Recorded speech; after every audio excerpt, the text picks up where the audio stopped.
Good morning. Welcome to a budget session, the first of several of the Bennington Select Board. We are meeting here on Saturday, January 4th, and because this isn't a regularly scheduled meeting, we're going to dispense with some of the usual pleasantries that we start with. We're going to get right into the budget work as soon as possible. If that's all right with everybody, I'd like to dispense with introductions and all that kind of stuff. So let's move right into the first item, which is the consent agenda, the minutes of December 16th, and the warrants, which have been circulated. You've all had a chance to look at them and ask your questions of Stuart, but if there are any lingering questions, now's the time, and if not, I would accept a motion to advance the consent agenda. So moved. Second. Okay. Any comments about either the minutes or the warrants? I have one addition, possibly. Okay. I think in response to line 2930 to the end, in addition to you thanking them for their concerns, I feel like it's important that we add that you had a long conversation with Sue Andrews the morning of the meeting. Well, it was the afternoon, but... Well, whatever. I think that's important that it's in there. I did say that, Nancy. It's possible to add that if Jean would like. So I would say if there are any other additions or corrections, I'd accept them now. If not, all in favor, say aye. Aye. Opposed? One abstention. Jeannie? Okay. Ready for some fun? Looking awfully stony-faced there.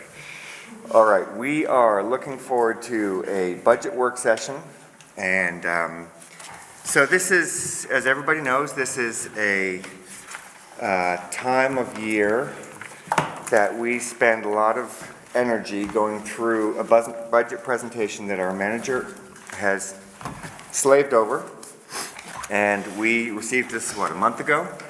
So we've had a lot of time with it, and I'm sure many people, all of us have spent a lot of time with it. But just to keep things in perspective, we are looking at a roughly $14 million budget. So I would remind people that, let's keep things in perspective. A 0.01% change would be a $1,400 item. So let's be sure not to lose sight of the forest for the trees here. We need to, of course, take everything into account, but we're really looking at a big picture here, and getting lost in the weeds doesn't help us and doesn't help the taxpayer. So Stuart, would you like to kick this off? You've given us a budget overview, and you've given us a number of things to pay attention to along the way, and we've also had a chance to review the budgets, and we have some illustrious personalities with us here today. How would you like to start this? Well, just let me summarize some of the information from the first page and its potential impact on the tax rate. Overall, the combined budgets are increasing 4.53%. This is mostly driven by a general fund budget, which is increasing 6.82%. The highway fund this year is level funded, and the fire department is up about 0.4%. So obviously the driving force this year is the general fund. The interesting thing, though, is that when you look at the revenue and the grand list, and we used last year's grand list to calculate the potential impact on the tax rate is only up about 2.6%, or just over 3 cents. So if there are changes that you folks make, they're going to impact that amount. And if the grand list grows, it's going to impact the overall tax rate. And agencies, right?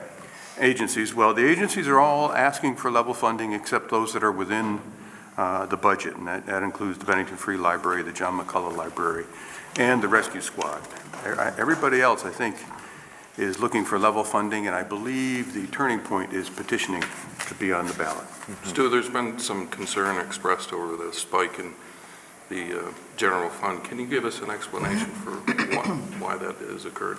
Well, the general fund contains the police and all of the other administrative budgets, including recreation.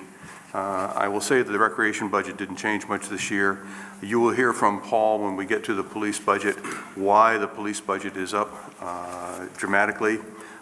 It is offset to a great degree by revenues that will be generated from the changes. And the rest is basically healthcare costs are up 11% for us this year. And we're looking at an overall increase in wages of about 3.5%. So that's essentially it. All right. Welcome, gentlemen. Good morning. We have had a chance to review your budget. It is if I could give you my opinion, it's a tight budget. Appreciate that. It's nice to have a budget come in as low as it did, but let's hear what you have to say about it. What are your programs, and would you like us to ask? How would you like us to do this? Would you like us to ask questions? Do you have a little introduction you'd like to give? Whatever questions you got, I'll try to answer them the best I can. Well, I guess what I would offer, if you'd like, is just to take a minute or two to summarize last year and what next year looks like in terms of what that does for the department. So let me start for you, Mr. Campbell. In working with the 3 fire chiefs this year, a new slate of officers this year, and we worked closely at coming up with the proposed fiscal year 2021 budget.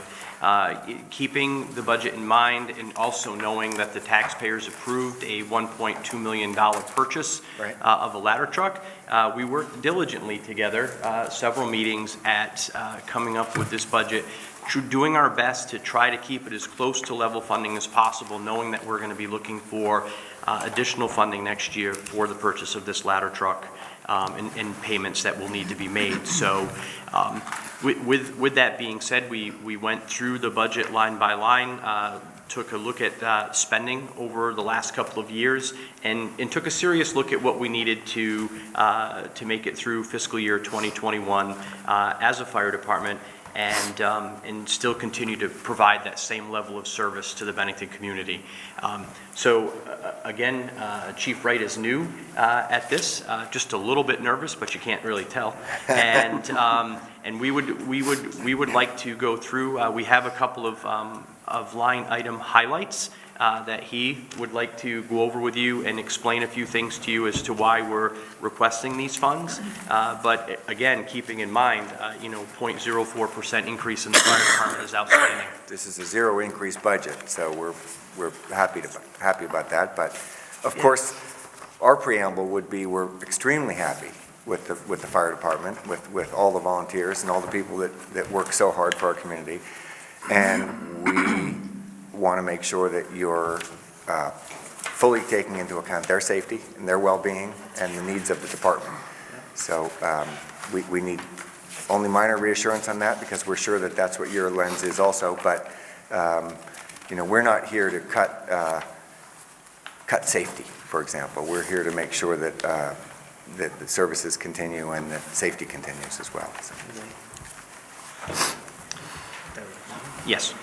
Well, on the 4510-190 uniform equipment, it's still staying the same. We have people coming in every year, new people. So if they're qualified for interior people, we try to get them the newest gear, so it's updated. Then we have people come in that's not qualified yet, and they can do exterior work, so they don't go into the fire building. We give them the older stuff that's outdated, that NFPA won't let you use anymore. So we don't throw it away. We try to recycle it for the newer people to come in until they get qualified for interior and stuff. So that's why we get 6 sets every year. Work on 6 sets, because they don't come in as fast like they used to. And what's your recruitment this year? I know in the past there have been trouble. It's been difficult to recruit people. Do you expect to have many new recruits this year? It's up and down. This year we picked up 5 or 6 new people that came from other departments, but they're already qualified. That's why we're getting new gear for them now. We wait a little while for them to make sure they're comfortable in the building, before they decide, says, well, I don't want to work here anymore, I'm going to go somewhere else. Now we got a set of new gear that somebody might not be able to wear for a couple of years, so that's what we're doing right now. Great, okay. 6 sets seems pretty modest, given that number. What else? Communications, the small tools, 45, 40, 230, 8 pagers. We lose 2 or 3 a year because they malfunction, and it's a lot cheaper just to go out and get brand new ones instead of having them repaired every year. I think along the line with the pagers as well, for the board, some of the pagers that we're replacing are old. And when he says that we lose them, you know, what's happening is they just become outdated. They go down to Wells Communication, and they put them on the bench. They tell us what's wrong with them, and we rely on Wells Communication to tell us whether or not it's worthy of actually making the repair because the equipment's outdated. So this is an ongoing purchase. We do replace pagers every year, and it's absolutely necessary because that is the device that alerts the firemen when it's time to respond. So that's a critical component. That's a small charge, and it does seem like a relatively important communications tool. The fire department this year has done an amazing job with going through all of the older equipment. I know that Chief Sant'Arcangelo has spent quite a bit of time going through a lot of the old radios and determining what works and what doesn't. Time to clean up. And we sent a lot of equipment down to Wells this year so far, and some of it we were able to fix, and other stuff we were able to just discard that they took care of for us. So on the next line, the replacement of 4 Motorola radios as a result of being responsible and going through old equipment that's not functioning properly. We just don't have the funds this year to buy those, so we're looking for funds in 2021 to actually replace radios as well as pagers. Right? Yeah, so if there's interior people, the new rule is that each firefighter that goes in the building should have a radio. So they can hear what's going on instead of they get separated from their partner and they got a radio to call back for help and stuff. Yeah, seems good. That's a new rule? Yes, it's not full-fledged NFPA, but it's what everybody's going to now. It's the practice. Yes. Yeah. To keep it going. What else is on your highlight list? Small tools and equipment, the 45, 70, 230. That hasn't changed much, it's just the upgrade of the kitchens and stuff. Equipment and new vacuum cleaner to try to keep this floor clean. Yeah, and that's just about level funded from last year. Yes. Yeah. And the building improvements, sealing the parking lots and the walkways need replacement. For the walkway, 2100, this one out front here, yeah. It's already wavy and everything, and trip hazard, so we just want to try to keep it all safe. So I would ask Stuart, from the list of cuts which you provided us this year, and I found that to be extremely helpful. I don't know if the rest of the board did. That was a new item. We asked the town manager to provide us a list of the cuts he had made from the proposed staff budget prior to giving us this final budget, which is kind of new information that we've never had before. But one of the cuts that showed up in that is a $37,000 cut for sealing. Is that right? Sealing the parking lots, yes. So I guess we'd ask a little bit about the parking lots and what the situation is there. Is that something we can put off for a year? That 37,000? So we have looked at the parking lot 2 years in a row now, just because we're starting to see some cracks and things in the asphalt. So at some point here in the near future, it does need to be done. We don't want to run into a situation like we did with the pad out front, where it was costly. But just to digress for a moment, the highway department did an amazing job with the front of this building and doing the work themselves. It saved us a considerable amount of money, us being the town and the fire department, a considerable amount of money. So we did get an estimate of what it would cost to seal the back parking lot and fill some of the gaps and cracks and things. It was quite costly. Chief Wright and I have met, and we've discussed taking a look at our budget, the current budget that we have, maybe towards the year end, and seeing what we have available and seeing if possibly we can do part of the parking lot, or at least fill the cracks. I haven't had time to have a real conversation with Mark Sawyer about that, but I think at minimum, we need to fill those cracks, and we'll take a look and see what we have left at the remainder of this current fiscal year. But eventually, down the road, we are going to have to seal the back parking lot. I'm not sure where this board sits on this, but I think, at least in the recent past, we've been strong on not wanting to kick the can down the road, that we end up with a much more expensive deferred maintenance bill in the end. So we thank you for being diligent on that, but what we would not want to hear is 2 years down the road that a total replacement needs to happen because we didn't do repairs or we didn't do upkeep along the way. In conversations, we're not there. We're trying to be preventative. Great. But I think if we can just fill the cracks for now, perhaps next year we can take a serious look at sealing the back parking lot. So, but Chief Wright, on this 4570,810, you're down $10,000 or whatever from previous actuals. That number's okay? You can live with that 2,000 number? Okay.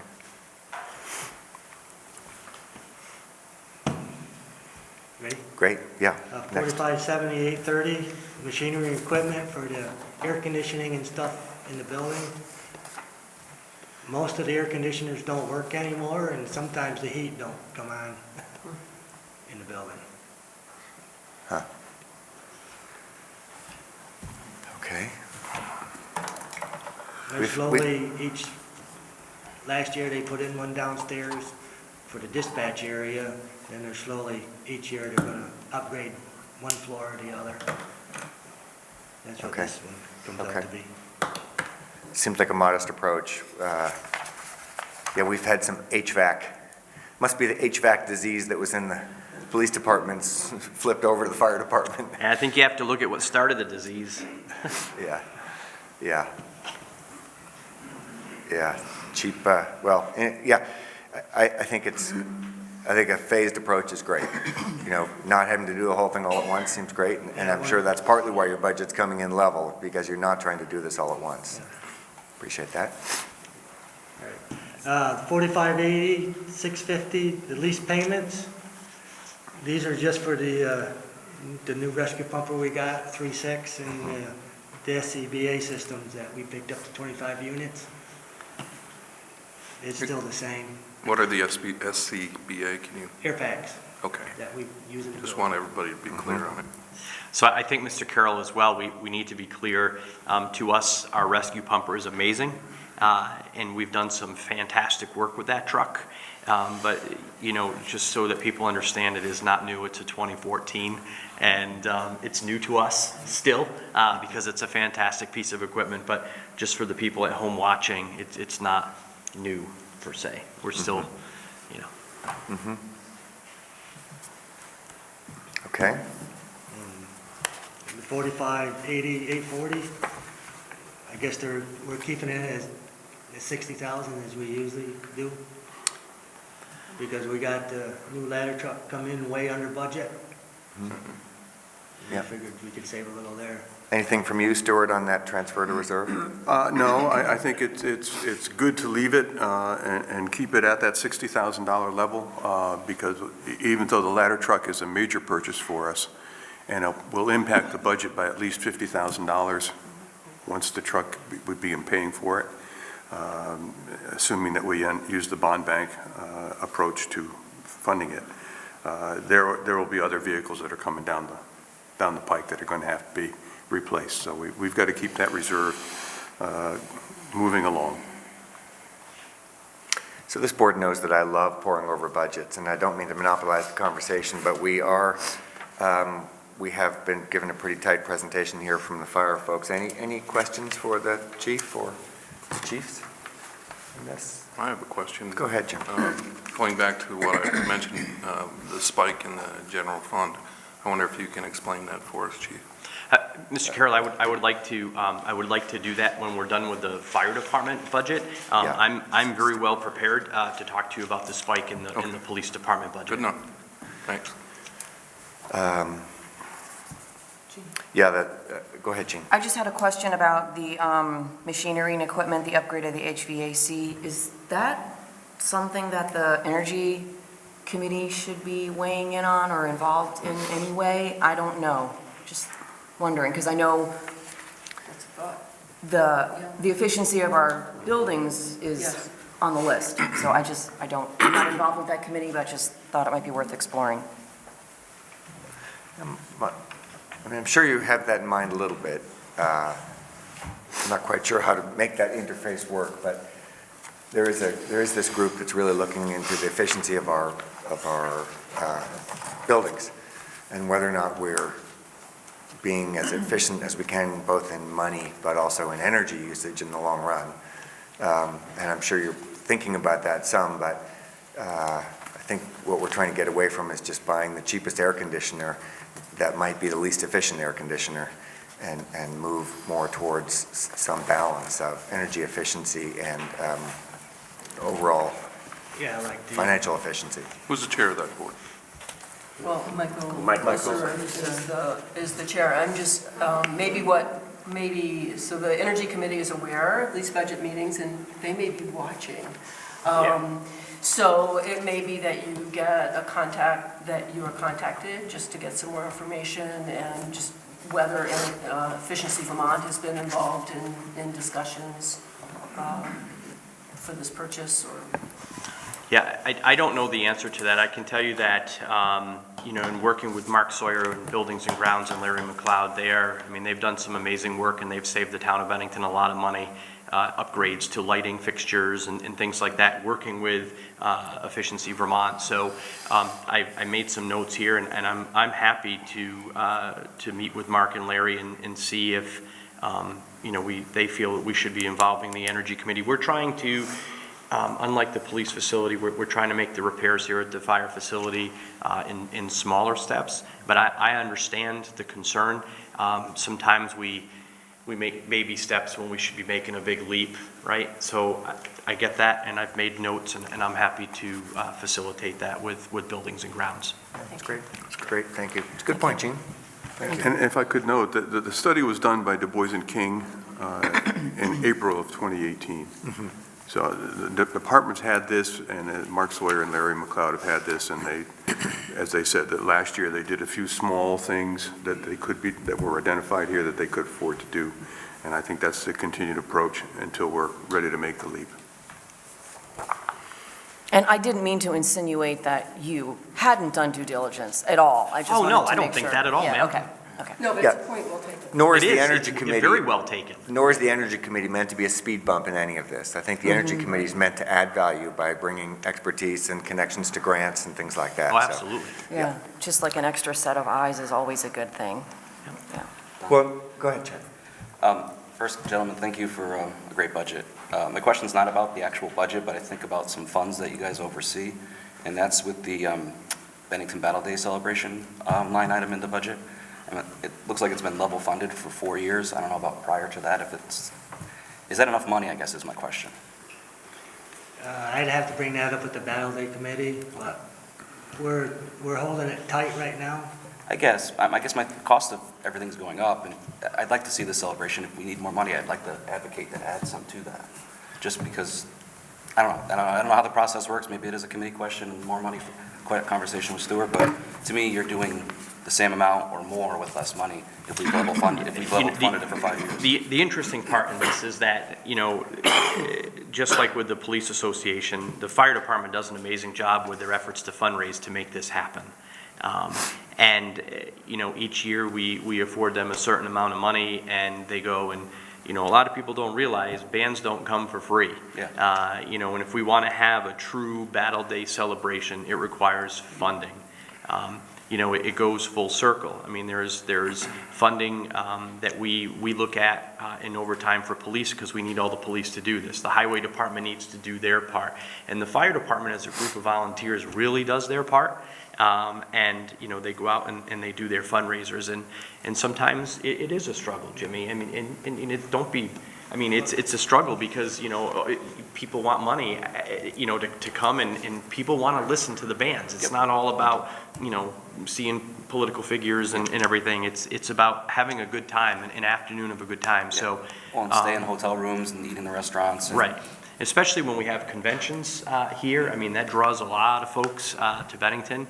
And I think, making the Bennington Battle Day festivities great, it draws people to Bennington. So it's a great question. If I may. Yeah, Let's let Chief Wright, go ahead. we're coming up with other ideas. We did a bingo last year that generated some good money and stuff like that towards the Battle Day. We're going to continue that more and more. We just try to come up with other ideas to try to make it easy on the town budget and everything else. Taxpayer, thank you. Go ahead, Jim. I'd just like to make a note that in 2027, we'll celebrate the 250th anniversary of the Battle of Bennington. And Representative Morrissey is working through the legislature to perhaps get more funding, but maybe we should consider, putting a little aside to really make it a big celebration. Yeah, I've been talking to Shannon a little bit about that. Let's not lose track of that. Okay. It's good. I just want to make a note of it. It's a good thread, and we don't want to have that sneak up on us. Back to Chad's question, I think we are so supportive of Bennington Battle Day and all the department does. It's just a great thing in our community, and we thank every single one of your people, but it's also wonderful that everything you fundraise to make that possible is something that taxpayers don't have to pay. Right. And we are very grateful for that. So, I think what Chad's saying, I would support. We're grateful to have you do the fundraising. We hope that's productive. We'd love to have a wonderful Battle Day weekend every week, every year. And if you get in trouble, we'd want to know before you get into trouble, because we'd want to make sure to keep it going and keep it strong. Okay. Is that right, Chad? Kind of. I mean, I was looking to hopefully put it in the budget so they don't have to come, I won't say beg, but if it's increasing the budget. But yes, it was a good recap. You think you're okay for this year, though, according to the budget? Yes. Yep. Right now we Okay. are. We'll have to bring that up next year if we need. Okay. That's good point. Thank you. Again, just to make the point, Yeah. it's been 4 straight years of level funding. Yeah. Yeah. So I worry, but thank you for your support. Well, it is pretty unusual to see a budget come in at negative 0.86%. So that means a decrease, slight, but we're very, very grateful for that. Unless there are other questions, I say we thank Chief Wright and the entire department deeply for your services, and we're not going to vote on this right now. We'll probably, if we vote at all, we'll vote at the end of the meeting. But let's, unless there are any other questions or comments from the board, I'd say thank you very much for coming. And I would like to thank the Select Board for helping us get the new ladder truck purchased and going for the future with Great. better equipment. well, and that ladder truck is actually thanks to the voters. Yeah. So, not that we wouldn't have approved it, but we did put that to the voters. So anyway, glad to support you. Thanks. Thank you. Chief Doucette, let's see, so which page is the police budget on? Let's flip back. 6 of 16. 6. Yeah.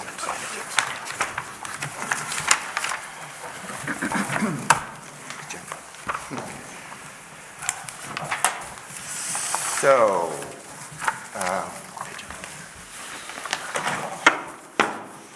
we've got some interesting conversations for you here, Chief. Why don't you do the same thing, if you wouldn't mind, walk us through the summary and tell us where you think we're going here.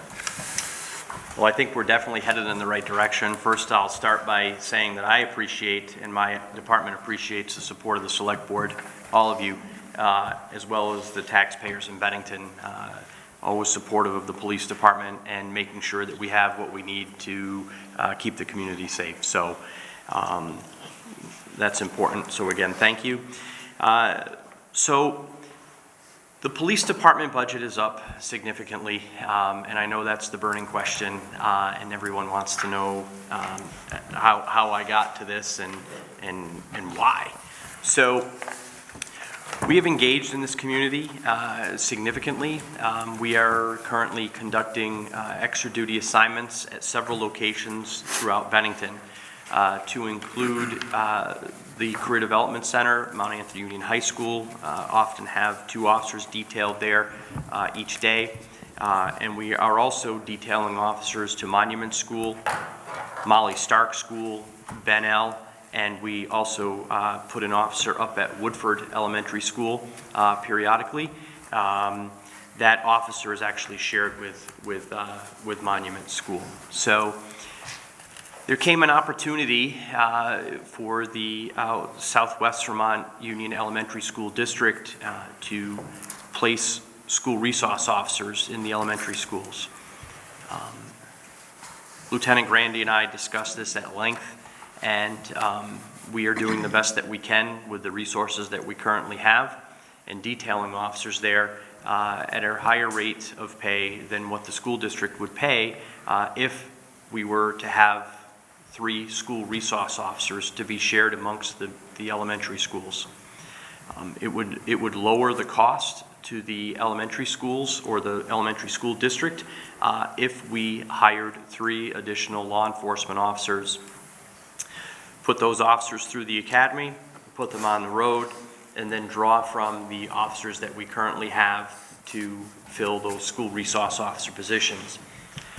We feel that we are actively engaged in this community, and being at the elementary school is a bonus for us in getting to build a relationship with the youth in this community at a much younger age than just simply waiting for them to go to the middle school. Everyone knows that Officer Benjamin Lackey works at the middle school. He does an amazing job there. The CDC is very pleased with law enforcement, as is the high school. In fact, the high school would also be looking to have an officer there full-time. I'm not prepared for that in this fiscal year because it's a long process to hire someone. We're faced with a situation here in Vermont where the academy only runs twice a year. We interview people, we put them through testing, we give them an offer of hire, we do a background check. We recently offered 4 positions. We're only going to send 2 of those people to the police academy for reasons which we're not going to disclose here. They just didn't make it through the background investigation. So it's a huge challenge and it's a lot of work, but it's an undertaking that I want to take on along with Lieutenant Grandy and the rest of my staff, that where we hire 3 additional officers. So how does that work? Well, we hire these officers, and then our police department budget shows them in salary and in benefits, and yes, it's a significant amount of money. But what we don't always seem to share with the taxpayers is that that is offset by revenue that's going to come back in from the elementary school district.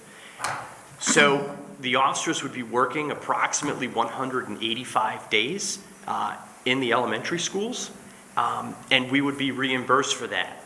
This really is win-win for me, because at the times when those officers are not working in the elementary schools, I would utilize them on the road for a variety of different tasks. We do get complaints, Morgan Street, Silk Road, North Bennington Road, just as 3, that there are speeding issues or people driving recklessly. We could form a traffic safety team. We could put officers in hot spots where perhaps cars are getting broken into.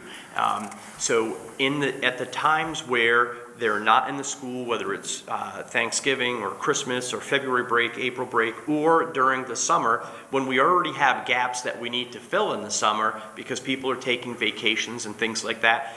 So essentially, what does it come down to? Money-wise, we would hire 3 officers, and we would be reimbursed for more than 2 of those officers through the offset of revenue. And then really the impact on my budget is less than one officer based on the revenue offset.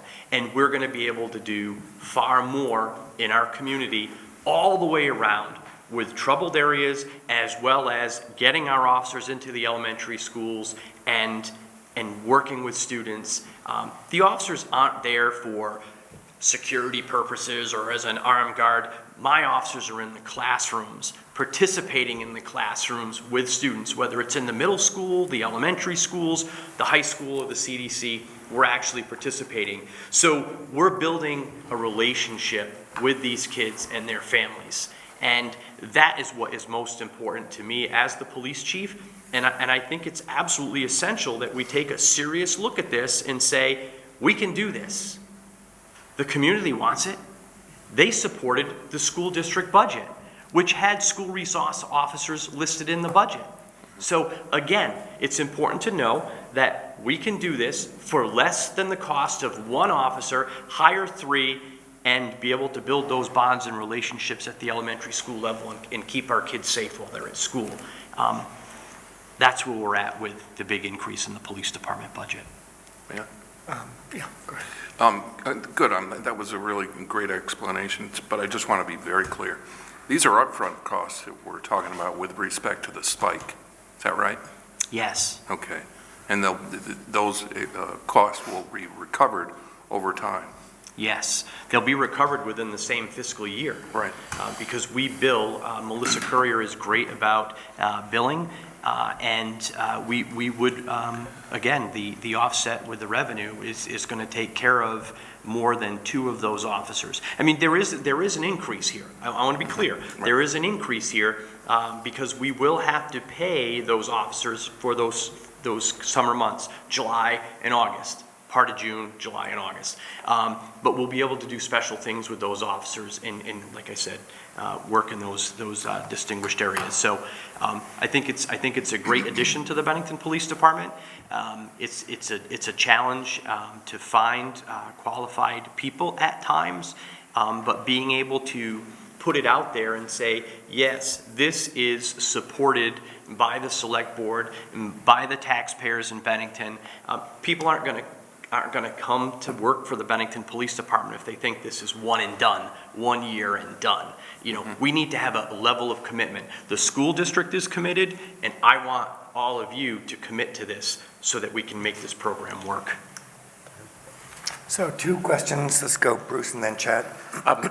Chief, as you know, I'm pretty experienced with the folks who've been at the CDC and been very supportive of that. And so my question really has to do with if you can you just did a little bit, but if you could characterize your conversations with the school districts, the school boards, because it seems to me that this is highly dependent upon who sits on those school boards and the kinds of fiscal pressures that they're going to feel at some point. Do you have what is your sense of their commitment to a school resource program of this size for particularly the ones that are being added at the elementary schools? What is your sense? I feel that the CDC is probably very committed to this. They've been there a long time, but. The CDC is very committed. We would be leaving that as a detail. The high school is very committed, and at least for the upcoming fiscal year, we would have to leave that where it's at. As I said, they would like to see someone there 7 hours a day right. instead of 4. Right. But the level of commitment, my take on this after meeting with the board at the SVSU building one night, where they decided. They made some decisions about this program, meeting with Mr. Culkeen. We've had several meetings with him, and actually meeting with the principals. I can't tell you how exciting it is to work with a group of principals that are really interested in having law enforcement in their building. That's what this is all about. And again, it's not about the whole security piece. It's building those relationships. And, for the police department, our piece in all of this is having the officers go into the schools. We would like to have that commitment of one officer so that the kids really get to know the officer. But again, we're doing trunk or treats, right, at the schools. We're going and participating in field days. We're cooking hot dogs, maybe not the healthiest thing, but that's what we're doing to build relationships with these kids. Those are the things that we're doing, but now we want to do it on a regular basis, and not just on occasion or when an officer's available. But I can't do it without the support of the board and the community. Mm-hmm. Chad? Just a question on the, looks like almost 3% reduction in the overtime wages. Is that due to adding these positions in the off time? So the reduction in overtime is a result of Mr. Hurd really taking his thumb and pushing on the back of my neck. And no, the truth of that is that we're taking a serious look at overtime and ways that we can reduce overtime. I have an excellent staff in the sense that they're willing to switch shifts and go to training and make those training days part of their regular work week. Whereas, in the past we've struggled and we had to follow the union contract, which we still have a union contract, but we follow the union contract, and if training fell on your day off, then you got overtime for that. And right now I have a great staff who they want to attend training, they want to do well in the community, and they're letting us switch their days off and things like that. So we are seeing a reduction as a result of Lieutenant Grandy and his scheduling abilities, making sure that we're moving people when they can be moved, instead of just simply paying overtime. We're trying to work with our people on that. So just a little reduction, but last year I had a major reduction in overtime, and Mr. Campbell, you thanked me for that. I remember. So I think that's important, that we're trying to focus our efforts elsewhere, and also at the same time trying to save in overtime. And Chief, if I may, I'm going to grind you on this point, but it's fine. Last year and in previous years, you weren't up to a full complement, right? So this year, will you have a full staff, full trained staff? So you'll have less need for overtime this year, you think?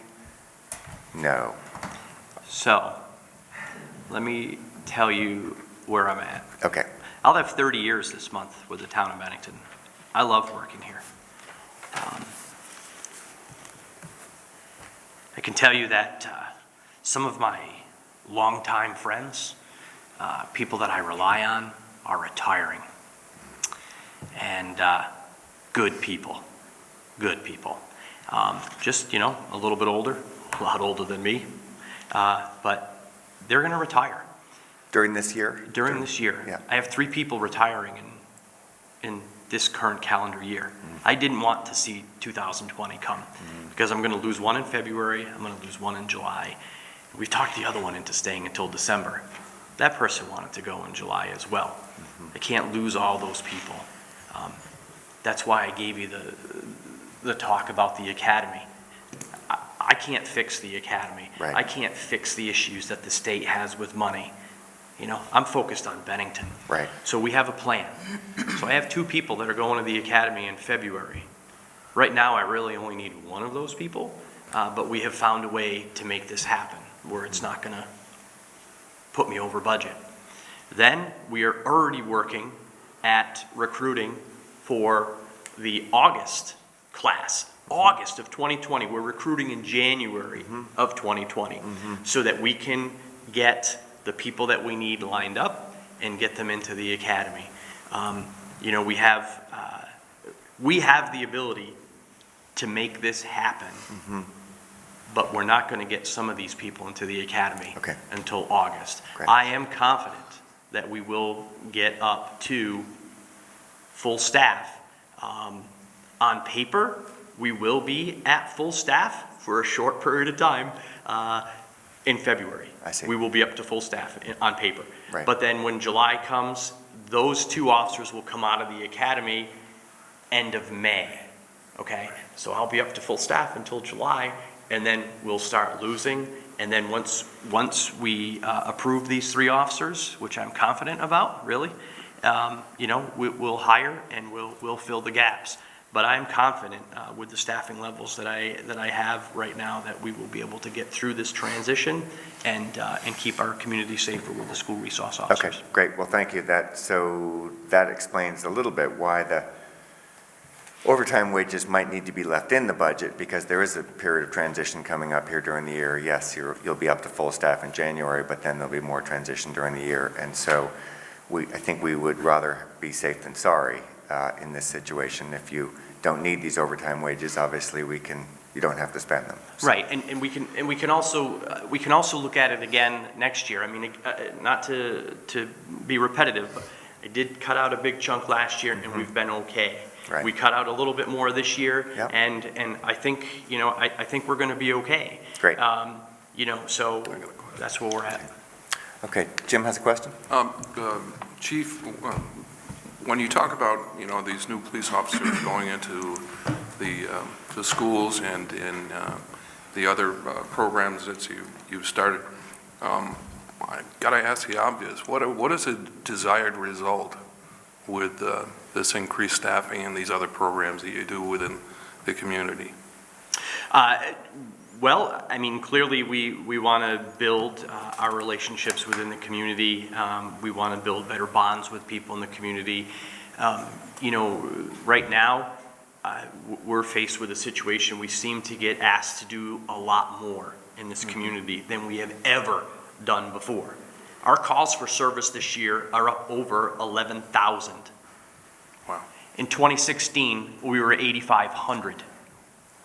We are being asked to do far more in this community with the same staffing levels that I had in 2016. How does that compare with a town like Rutland, a similar population? I've not compared with Rutland. I mean, they have their own issues there that I think are far more significant than what we have here. The number of calls. I don't know. I'd have to look. Okay. I don't know the answer. I didn't do a comparison on that.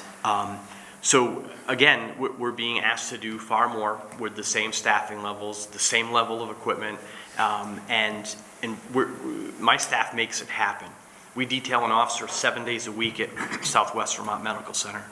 They pay the bill on that, but still, it's taxing the staff because we're also providing school resource officers. We have other people that want us to come and do details, whether it's traffic or what have you, and we end up having to turn some people away. We're focused on what's going to make the difference. Not that traffic's not important, and not that we're above that, but the bottom line is that interacting with community members and keeping facilities safe is far more important to me than putting someone in a car where they can read a book just to have blue lights going. I don't agree with that. So we're focused on the community. Thank you. It's probably worth noting, we think a lot about what would make this community stronger, and we think a lot about our schools. And as a select board, of course, we have almost no control over what happens in the schools. That's really the school board, and that's really mostly out of our control. But every once in a while, the school asks us for something, for some help. In this particular situation, they've told us that they want and they need officers in the schools. And I think it's commendable that we found a way to try to make that work for the schools. We need to support our schools. We know they need to be strong. We know they need to be safe. And we know that this relationship between the community and the police department is one that we need to constantly nurture. So I'm very supportive of the fact that you found a way to make this work. I think this is we almost have to do it, because I think we don't want to be the select board that denied a police presence in our schools when they asked for it. So I think that this is something that we should support. This is my personal opinion. And I think that for the most part, this is a very defensible approach. So thank you for working hard to bring that and finding funding through the schools to pay for most of it. Can I ask a question? Go ahead, Jean. I'm just curious, and you may not know the answer to this because you're not on the school, involved with the schools on their budgeting, but what about North Bennington? What about Pownell? What about Shaftesbury? Do they have a police officer? So Lieutenant Grandy and I went to the school board meeting, and we were asked, and this is with all due respect to the residents of Pownell, we were asked why we wouldn't put an officer down in Pownell. I just don't have the people for that. That was the short answer. And Sheriff Schmidt has done a great job working with the school district. He was able to step up and put an officer in Pownell and an officer, a deputy in Pownell as well as Shasbury. Okay. When we just delivered gifts up to Shasbury School through our Kramer Cruiser event, the deputy was there. And it was fun. I mean, if you went on Facebook, you'd probably see, so it's not a secret. I mean, we played dodgeball with these kids. They whipped the ball a lot harder than we did, but it hurt once. But, so it's important. It's that merged elementary school district that, I didn't know what that created. Right, so they do have, and the reason I brought up Woodford to you is Monument and Woodford share. Okay. Schools are a little bit smaller. Yeah. So really it made sense. And it's to me, it's been, I mean, I've visited the schools. I have not worked any of the details myself. That's not my role. But it's amazing to see how excited these principals are. And how excited the staff. I mean, you're out and about, shopping at Hannaford or whatever, and teachers come up and say, "Oh, thank you so much. Your officer came in and they were drawing on the chalkboard and blah blah blah." I mean, and the kids love it, and it certainly breaks down that barrier that we currently have, where everybody in the world thinks the police are bad now. It wasn't that way 30 years ago when I started here, but I think it's important, and thank you for asking. Okay, other, passing notes.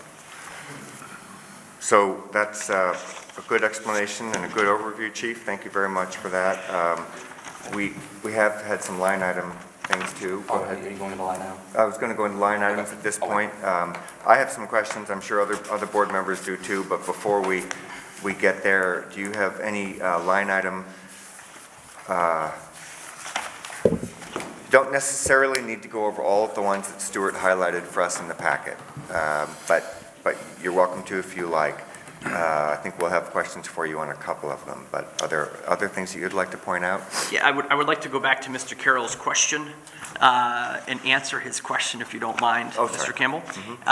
Rutland Police Department calls for service 12,139. Town of Bennington Police Department calls for service 11,557.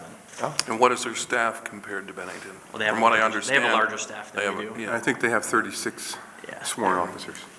There. So So is We that have Lieutenant 26. Grandy back there with the cell phone doing the quick data check? Yes, we were able to get that number for you. Nice, all right. So. Good reason to have two people here today for this session. yeah, and congratulations and thank you, Paul, and your staff for doing all the work that you do. Thank you. Across, so many different areas and within the community. We're all grateful. Thank Put your lives on the line every day. Thank you. Indeed. So line item, Yes, sir. So just briefly, because there's really not, I just want the community to know, we've been in our police facility for well over 20 years, or over 20 years now. We are slowly but surely replacing some office equipment, some desks in the administrative offices. This past year we did BCI, or the current fiscal year we did BCI. We're also looking for a minuscule amount of money to put a breath testing device up in the lobby. Our dispatchers are often called away from the desk to do these court-ordered check-ins. Bennington Police Department and Manchester Police Department are the only two agencies in the county doing these court-ordered check-ins. And I have found a device that we can actually mount on the wall and takes a picture of the person consenting to the breath test, and our dispatchers are not having to glove up and do all of these things to take that test, and it's $600, and we would, if we're going to continue to support the court, we need to put that up. I am pleased to tell you that our workers' compensation insurance has decreased almost 19%. That's amazing. And a lot of that for us here is good reporting on the part of Michelle Johnson, Human Resources. It's the part of Stuart as well as the board, making sure that we have the equipment that we need. Moving to electronic control devices has been very helpful. And an increased training has really cut back on injuries for us. And of course, when we cut back on the injuries, our mod goes down, and we're able to save money. So I'm pleased about that. Yeah, just to briefly add to you there, the percentages can sometimes be misleading. So you could have a 100% increase or decrease, but it might be off of a couple $100. It might not mean much. But this is a $27,000 reduction in, Yes, sir. in expenses, 27 and change, as a result of fewer injuries, and so that makes it on the gauge. That kind of number begins to add up. So thank you for that. Thank you. Keep going, please. So we did see a slight increase. As you all know, every 3 years we purchase new computers and printers. You know, our computers are used 24/7, 365, as are the printers, so we did see a very slight increase there. We are proposing the purchase of 3 portable radios. The current price for 3 portable radios is $7,500. There's obviously, you can figure out why we need 3 portable radios. The building improvements, we continue to do building improvements, but this year in particular, we're looking to replace the generator behind the police facility. As you all know, the generator is starting to fail, and we cannot be without that generator. We are the hub of service in this community for dispatching. We dispatch for multiple agencies, not just in Bennington. And if we don't have the generator, then we can't run our equipment, and that's something that needs to be done. And we have a good proposal, and we should be able to move forward with that as long as you all approve. And then, of course, some security upgrades, and we are changing some of the locks within the police facility, going to improve locks where some of the door handles are failing and the locks are failing. So. The other big, well, just before we move on to that, I want to just make sure that I remind all of you that our building is paid for, and we're very pleased about that. I understand that we just spent a considerable amount of money doing an upgrade to our facility, and but at the same time, that's a decrease really in the police budget. We saved in workers' compensation. We saved in the fact that there's no more building payment. Under police equipment, this is a big one. This year I am proposing that we replace just 1 Ford Interceptor SUV. As you all know, generally we replace 1 or 2 vehicles a year. This year I am proposing to replace a 2012 Tahoe that we have with a new Ford F-150 Police Interceptor pickup truck. That truck, it will be utilized by animal control to move dog crates. It will also be used to set up highway safety checkpoints. We currently have 3 trailers that belong to the town of Bennington that we do move currently with officers' personal vehicles. And if we're going to replace the old Tahoe, which is kind of on its last leg, it's got a lot of rust starting to come through, and has about 135,000 miles on it currently, and it needs to be replaced. So instead of purchasing a regular police vehicle, in conversations with my staff, my command staff, we feel that purchasing and operating the F-150 police responder truck would be beneficial. It's not really a big difference between the F-150 pickup truck and the Ford Interceptor vehicle. And I will tell you, in the past, there's always been questions, ooh, boy, are pickup trucks, safe for the police? Should we be driving at high speeds? I actually took the time, Larry Cole and I went to Fort Devens, where Ford was set up with their F-150 truck, and we were given the opportunity to drive that truck a lot harder than we would be driving it here. It was a closed course. We took the opportunity to do the slalom course, and we took the vehicle up to very high speeds, of course with an instructor, and we were told to do certain things with the truck, and I was thrilled at this is a pursuit rated truck built for police work. And so we have tried it. It's not like we're going into this blind and we're just going to buy a piece of equipment that we don't know anything about. We test drove it, and we think it would be beneficial to the services that we want to provide the community here. So those are really the highlights in the police department budget. Go ahead, Jim. Is this a super cab truck, so that'll Yes. four people? So for example, great question. So for example, if I'm going to send 4 people up to the police academy to do A-ride training, and they're going to have to go out in the field and set up a checkpoint or whatever, everybody can ride in the same vehicle. They can take the truck and they can go. If we're going to set up a sobriety checkpoint like we do several times a year, multiple times a year here in Bennington, we get the trailer, we back it up, we hook it up. The officers that are working the checkpoint all jump in the truck, and they go and they set it up, and we don't have 3 or 4 cars at the checkpoint, running. We have a truck running. So it really is win-win for a multitude of different reasons, but the ability to carry more passengers is there too. I mean, I do not plan on setting this truck up with a cage or screen. I don't plan on transporting prisoners or offenders with the truck. It's to do work. So I have a couple of questions. May I launch in with those? Is that all right with people?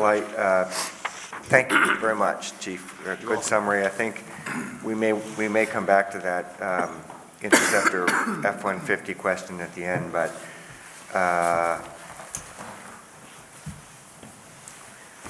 in police buildings, I'm interested in, and this is unfortunately small change, which I said I didn't want to do too much, but it looks like there's still a fair amount of money in for repairs and maintenance on the HVAC system, and isn't that a pretty new and updated system at this point?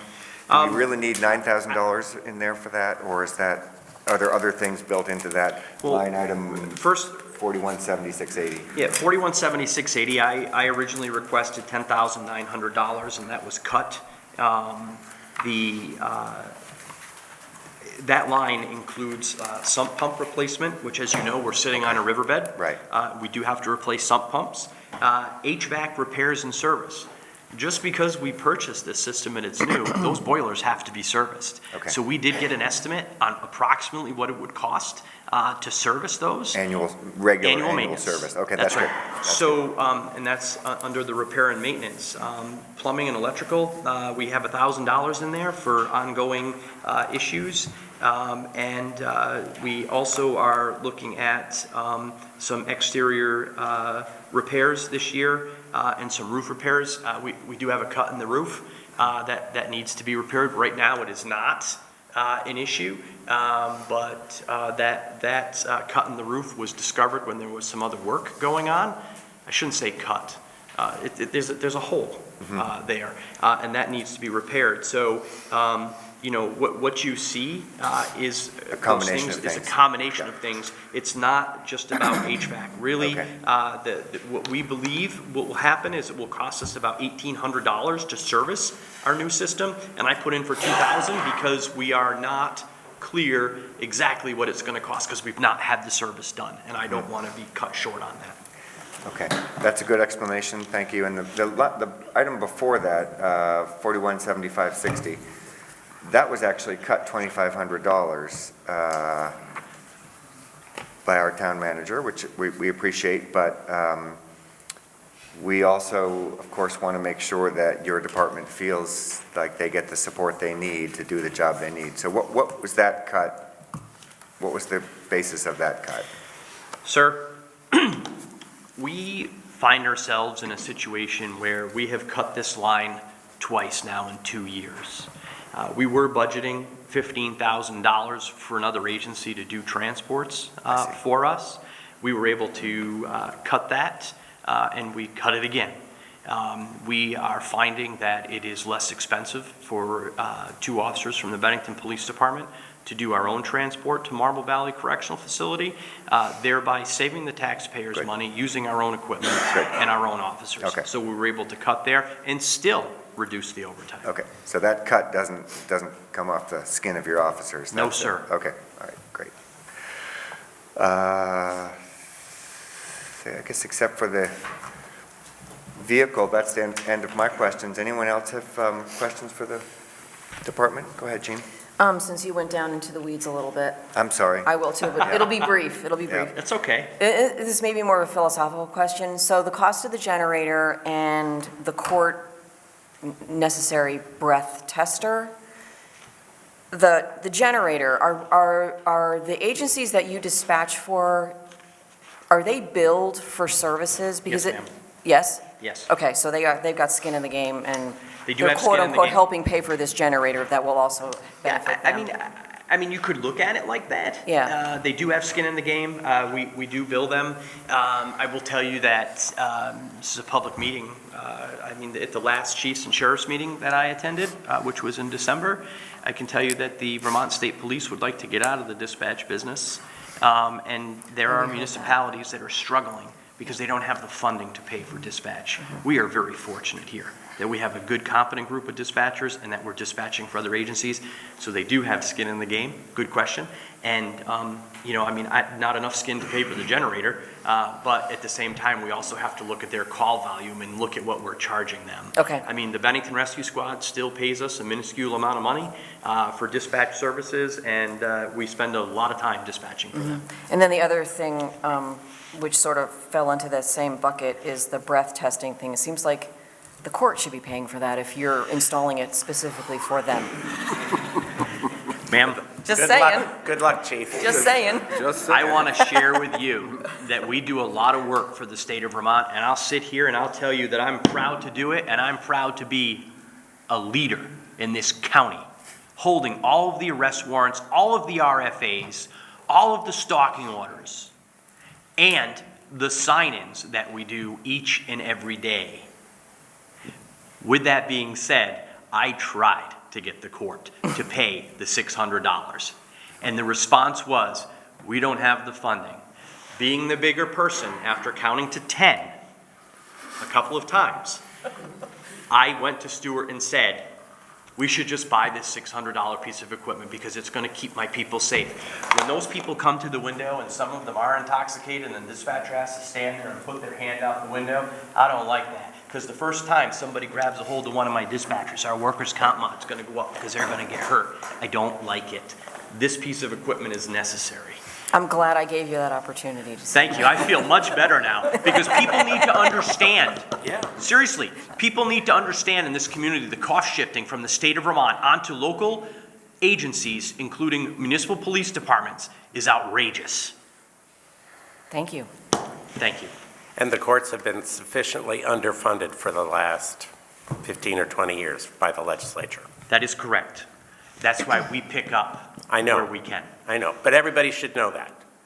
Well, and the safety and well-being of your officers is a priority for us, too. So, other comments? Bruce, I know you had something? No, actually, Chad. Chad? Just a question on the cruiser's general maintenance. How is that currently done? Like, how do you send it out to different garages, or is there one garage? I guess I'm just curious on your procedure on that. So, we are in a situation now where we've changed the way we do business. We were using a local dealership, we'll say, and our cruisers would sit there for a full day or sometimes 2 days for basic maintenance. You're kidding me, right? So this year we've started using another facility on Northside Drive where we can drive our cruisers in, no appointment necessary. They do an amazing job. They even vacuum the car. and we're in and out in less than 15 minutes. We tried it a couple of times, we timed it because I didn't want my officers having downtime, but it's silly to send an officer down, then another officer to pick them up, to leave a car, to not have it get done, maybe tomorrow. So that's how we're doing things. So we're having work done there, and we're also using another facility here in Bennington to do cruiser maintenance. Now, if it's under warranty, unfortunately, we have to let our cars sit. That facility has gotten much better at making sure that we get our cars back in a timely manner, but they are still doing our warranty work. For example, we've had 2 catalytic converters on one car, and although close to the warranty, both catalytic converters have been replaced at no cost, which is good because that's a savings of over $1,000 each time. So we are maintaining our vehicles as best we can. We are using synthetic oil, but keep in mind, our cars idle at crash scenes and on traffic stops and everything else. So, but I feel that we have a very good maintenance program. I mean, in a police facility or a police agency, still maintaining that 2012, for example, although at its life's end, I mean, that vehicle's 7 years old. And we do the best that we can.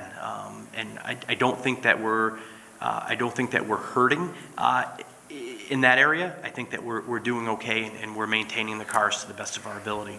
Yeah, I guess my question wasn't questioning that. I was leading to my next question. And I guess an opinion, if the town of Bennington were to employ a on-staff mechanic, would you see a cost savings in using that mechanic? That is an amazing idea. It's not the first time he said that. No, I think I remember this. Try him before I leave to get it. I have to tell you, as much as I enjoy going where we're going now, because things get done promptly, I think it would be a huge cost savings. I really do. I think it's a great idea. I'll just leave it at that. If we could do something like that and put in our own lift and things, I thoroughly enjoy. Look, Donnie Wasik has been an amazing person to deal with on our tires and tire repairs and things like that, and perhaps we would still utilize him. But if we're looking to save money, I think it's something that the board really needs to look into, and I think your guy there is RJ Jolly, because he's all about saving money. RJ unfortunately was out of the room when you asked that question, so we'll have a chance to hit him again when we get to. You'll have a chance to hit him again on your cause celeb. Thank you.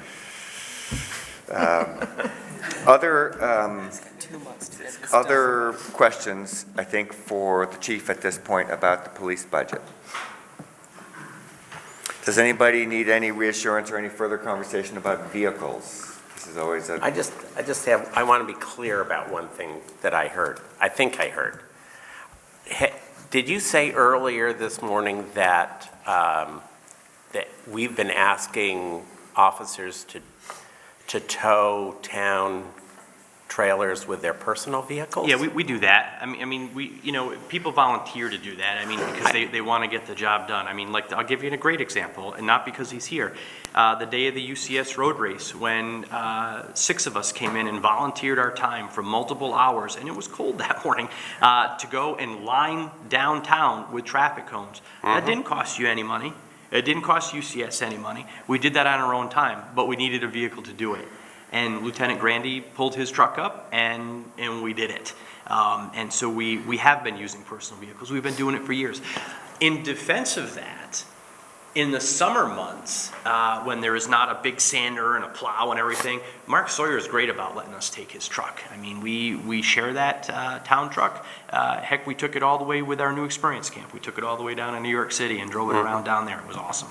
But the bottom line is that we need something year-round that we can just go to and use and make sure that we're getting the job done and not have to go look for a truck or wait till the end of the day when Buildings and Grounds goes home or whatever. And it's not an addition to our current fleet. It's replacing. Yes. I understand. I think the reassurance I needed, I got from you during your preamble about that, which is that it's basically the same cost because it's a pursuit-rated vehicle at this point. So we're not looking at a much greater cost to replace that 135,000-mile Interceptor. We're looking at a pretty much the same cost as it would be to replace it with another Interceptor, right? Yeah. So, it'll be within like $1,500. It's that close. Yeah. we've looked at them, you know, they're not full of bells and whistles, and, you know, and it'll have the minimal equipment that we need to get the job done. You know, we don't need to, you know, put lots and lots of lights in it and stuff, because it'll serve its function with the equipment that I have already listed in budget. Well, I'm supportive of this. I do, you know, just shot across the bow. I do think the Energy Committee may be thinking a little bit about the town fleet in terms of energy efficient vehicles, but a truck that's hauling trailers wouldn't be the place we'd start anyway, you know, on something like that. So no need to worry about that at this point. And listen, Mr. Campbell, I'll tell you, I mean, we're not looking at buying a 6.2 engine or anything like that. I mean, we just want the standard engine. We don't need you know, we don't need something ginormous. I mean, we're not plowing with it, you know, we're not doing what RJ's great staff does. You know, this is an opportunity for us. I mean, we have engaged, you didn't ask, so I'm just gonna boast about it a little bit. We have gotten animal control where I think it needs to be in this community. And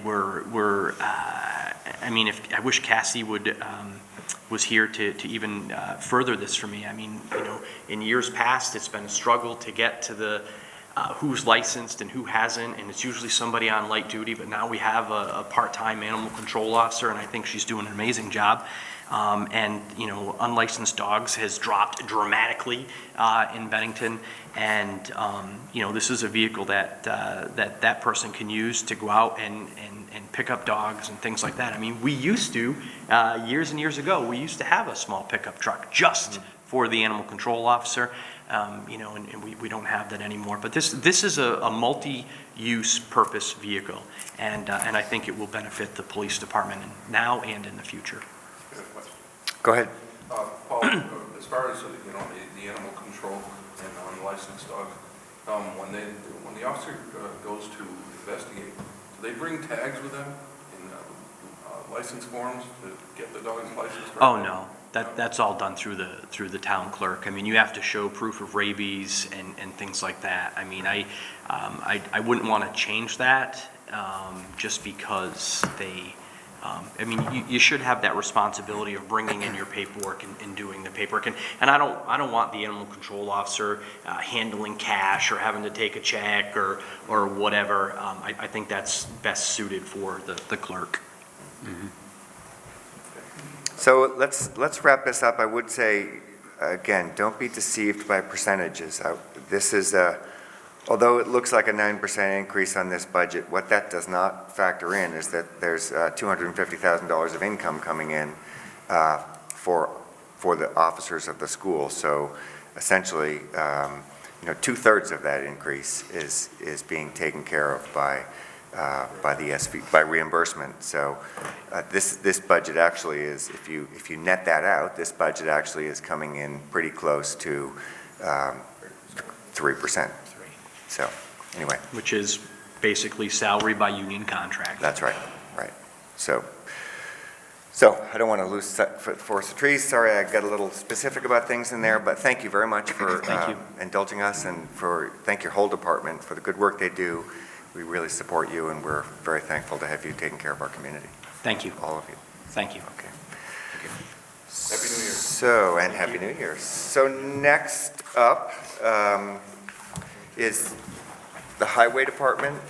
What's the pleasure of the board? We've been at it only for an hour and 20 minutes here. Would people like a 5-minute break to get a cup of coffee? I need a muffin. Okay. 5-minute muffin break. We'll reconvene at 9:25, please. We're going to move back into it here, into this work session of the Select Board, Bennington Select Board, as we continue our look at the budgets presented to us by our town manager. And we have been through the fire department budget and the police department budget, and we are now looking at the highway fund budget. And we have probably a lot to talk about here, but it's a big department, does a lot of work for us and a lot of great work. Stuart, do you want to do any kind of introduction to this before we launch into it, or should we let RJ take it? Well, RJ will have all the details for you. I mean, here again, the highway fund budget this year is basically level funded. We are essentially reducing the cost of projects to pay for the bond on the new facility, and we're still able to do quite a bit of work. RJ can outline the schedule. And here again, workers' comp costs in the highway fund also decreased dramatically this year. And that was something that throughout the town workforce. So that's the big deal. And I'll let RJ take it from here. Welcome, RJ. Glad to have you here. We're thankful for everything you guys get done, as I said, and sometimes shocked by the amount you get done. But if it's not too much to ask, I'd love to ask you to maybe summarize where you've been, where you're going next year, and then jump into the line item things just the way the other departments have done. Okay, in this budget, it looks like we'll be doing in-house less sidewalk work this year. We're scheduled to do Dewey Street between Harwood Drive and Week Street. That's where the South End Water Project is going to be focused this year. That's in FY20, that project. So that will be starting in the spring in front of the hospital area, in which is great because the sidewalk and curb up through there is horrible. So that's where we'll be focused this year on sidewalk repair. A little bit less than normal. Normally we do at least 3,000 linear feet of sidewalk in-house and curb, and so that's reduced. The sidewalk money is going towards a couple projects Dan has.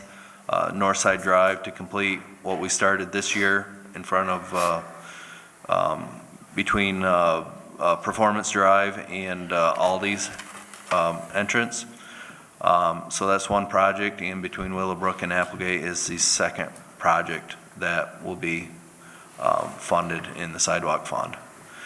As far as projects, there's a great reduction this year in paving. The roads are that are scheduled is overlay on North Branch Street. Performance Drive will be a total rebuild because there isn't much left there of the road. We did put up wood post and a pedestrian walk along the mill there, so entrance to Lower Willow is much safer. So we are scheduled to dig up the base and start new on Performance Drive this year. We were going to try to put an overlay on that this year, although we got looking at it and the crown in the road is like 18 inches difference than the edge of the road, and it's not a very wide road, so it needs a total rebuild for several reasons. Sweet Lane is a dirt road right near the Brooklyn Bridge, a short little street in which there's many more residents on that now, so for maintenance reasons, paving would only make sense there. And a lot of the gravel material now with the extra traffic and the rain without a lot of drainage goes into North Branch Street, so that's also on the list. Madison Road is also scheduled for an overlay out on the Bennington College end of town. I don't think we'll see this year a lot of paving as far as the PFOA project goes, just for the simple reason I think the last two, they're not even awarded yet, but the last 8 and 9 PFOA work won't be finished until not this coming summer, but the following summer. So there will be overlay on which greatly needs it: Upper Chapel Road, Lower Chapel Road, Crossover Road, Upper East Road, in which those roads are in horrible shape, along with Apple Hill area, that development there. Blacktop's really bad in all these places, but good news is once the water mains installed, they will all have blacktop, but I don't foresee it happening this coming summer. So there won't be a lot of paving this summer, I don't believe. So that's pretty much the projects and sidewalks that are major changes. Equipment, pretty much the same as normal. Replacing one pickup, replacing one dump truck, in which is a 2011, I believe. This truck's, we kept it as a spare for several years now. Yeah, it's a 2011. This truck's been a very good truck. We kept it in service. We're still using it right now because our truck that was being built right now hasn't been delivered yet.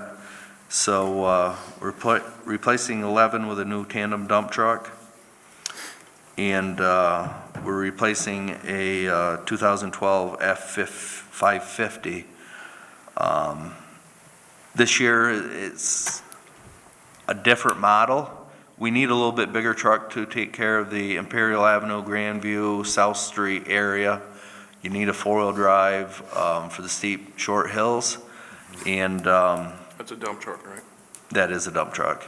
We have an F550 Ford right now doing the work, but it's overloaded greatly and it just hasn't held up well. So we're trying to stay within the big truck price and size, but there's several dealers as of this year who have four-wheel drive models that are much smaller, a little less expensive. So we're going to hopefully give those brands a try, which is Freightliner and International. So we're definitely familiar with these makes. The models are different this year, so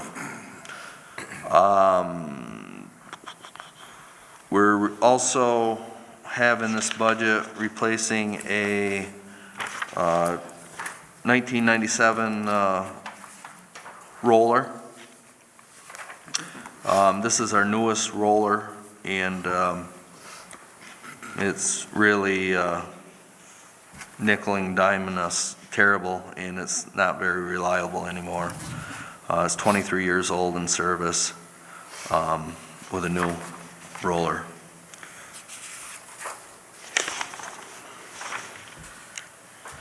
Are there any questions before I move on? Why don't you go ahead and do your whole presentation? I think we probably all have Okay. ticked our questions off, and we may want to come back. Okay, I think now I'll move to they're really the highlights of my budget. Okay. The projects, the equipment, and, once again, as Paul mentioned, as of union contract, the salary's gone up 3.5%. So there's a lot of cuts in my budget.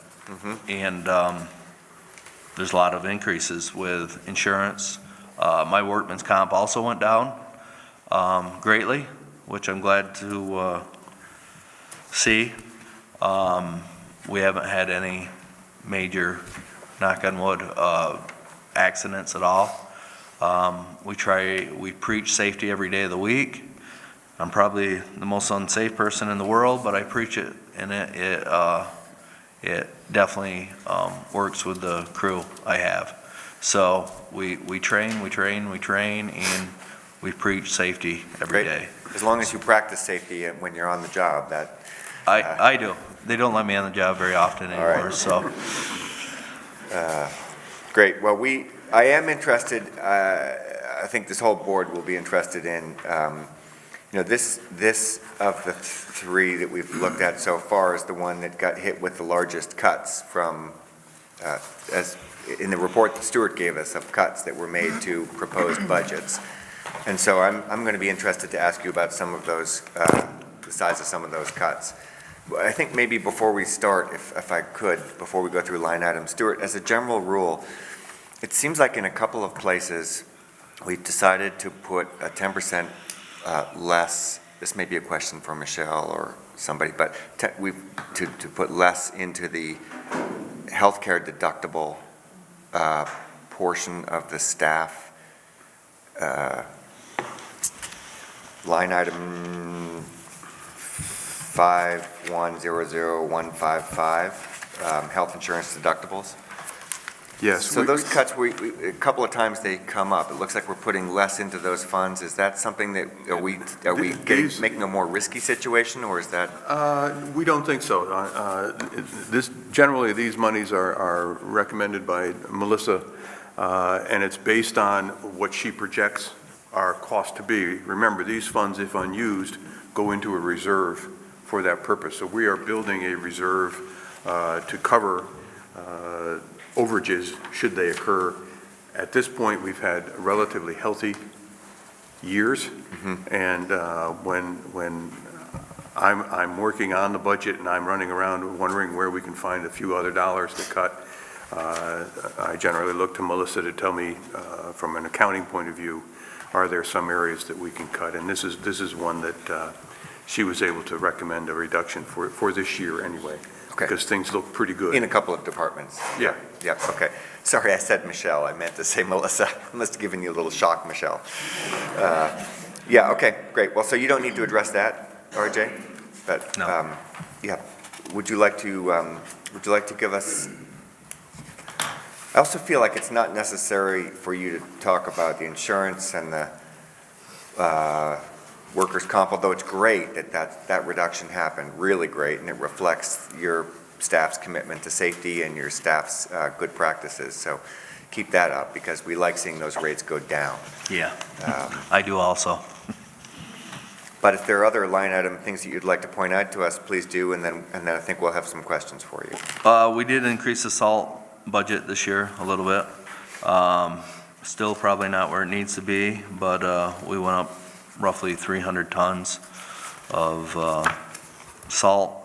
We've gone over greatly in the FY 18 and 19 in this budget item, and we're probably still underfunded in the salt budget. But we did increase some, more than last year. And parts and repairs is probably in this budget the biggest gamble. Can you point us to a line number, please?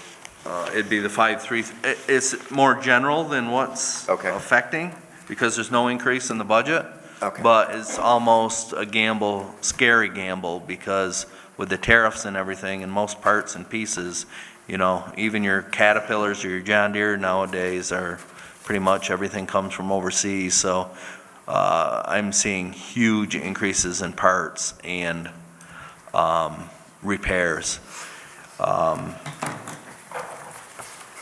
We just spent, for example, $8,800 on our tractor for repairs, and there weren't a lot of work done to it. Transmission wouldn't work. It would not shift.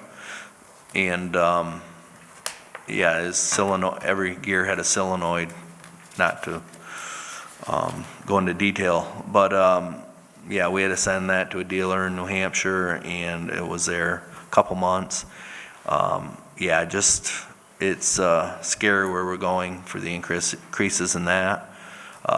Diesel fuel, gasoline, they're all pretty stable, have been for the last 2 or 3 years. So that was a market before it was hard to budget for, but yeah, right now parts and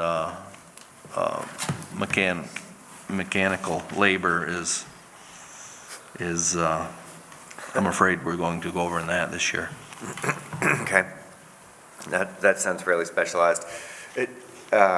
In general, you know, you more than anybody, you have a capital equipment plan, and you've been keeping up with rotating out vehicles so we don't get left with any pig in the pokes at the end of the day when they're kind of run down. Do you feel like you're keeping up with your vehicle rotations and your equipment rotations, and are we in pretty good shape in that? I do, with, you have the 27-year-old rollers, but we're not paving any longer in-house. We sold our old antique paving machine, which I miss.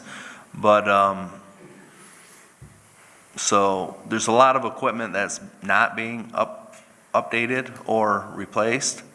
There's a lot of old equipment that we're just keeping it together as long as we can, but at the end of the day, the important equipment, the stuff we need when it snows or to do our normal everyday work is all in very good shape and is to the capital plan, yes. Okay, that's what I'd like to hear, thanks. Are there other items you'd like to point out to us, or could we jump into some questions for you? What's your preference here? I think I'm ready to answer questions. I don't. I have a few. Would the Okay. board like to indulge me in starting, or would somebody else like to start? So I think there's a 10,000 jump in taxes, license, and registration in 5,172. And $10,000 is enough to get my attention. I'm not sure if that was a mistake, or if there is something new going on with licensure or registration that I don't know about. Slide down to 51,720. Yeah, 5,100, 720.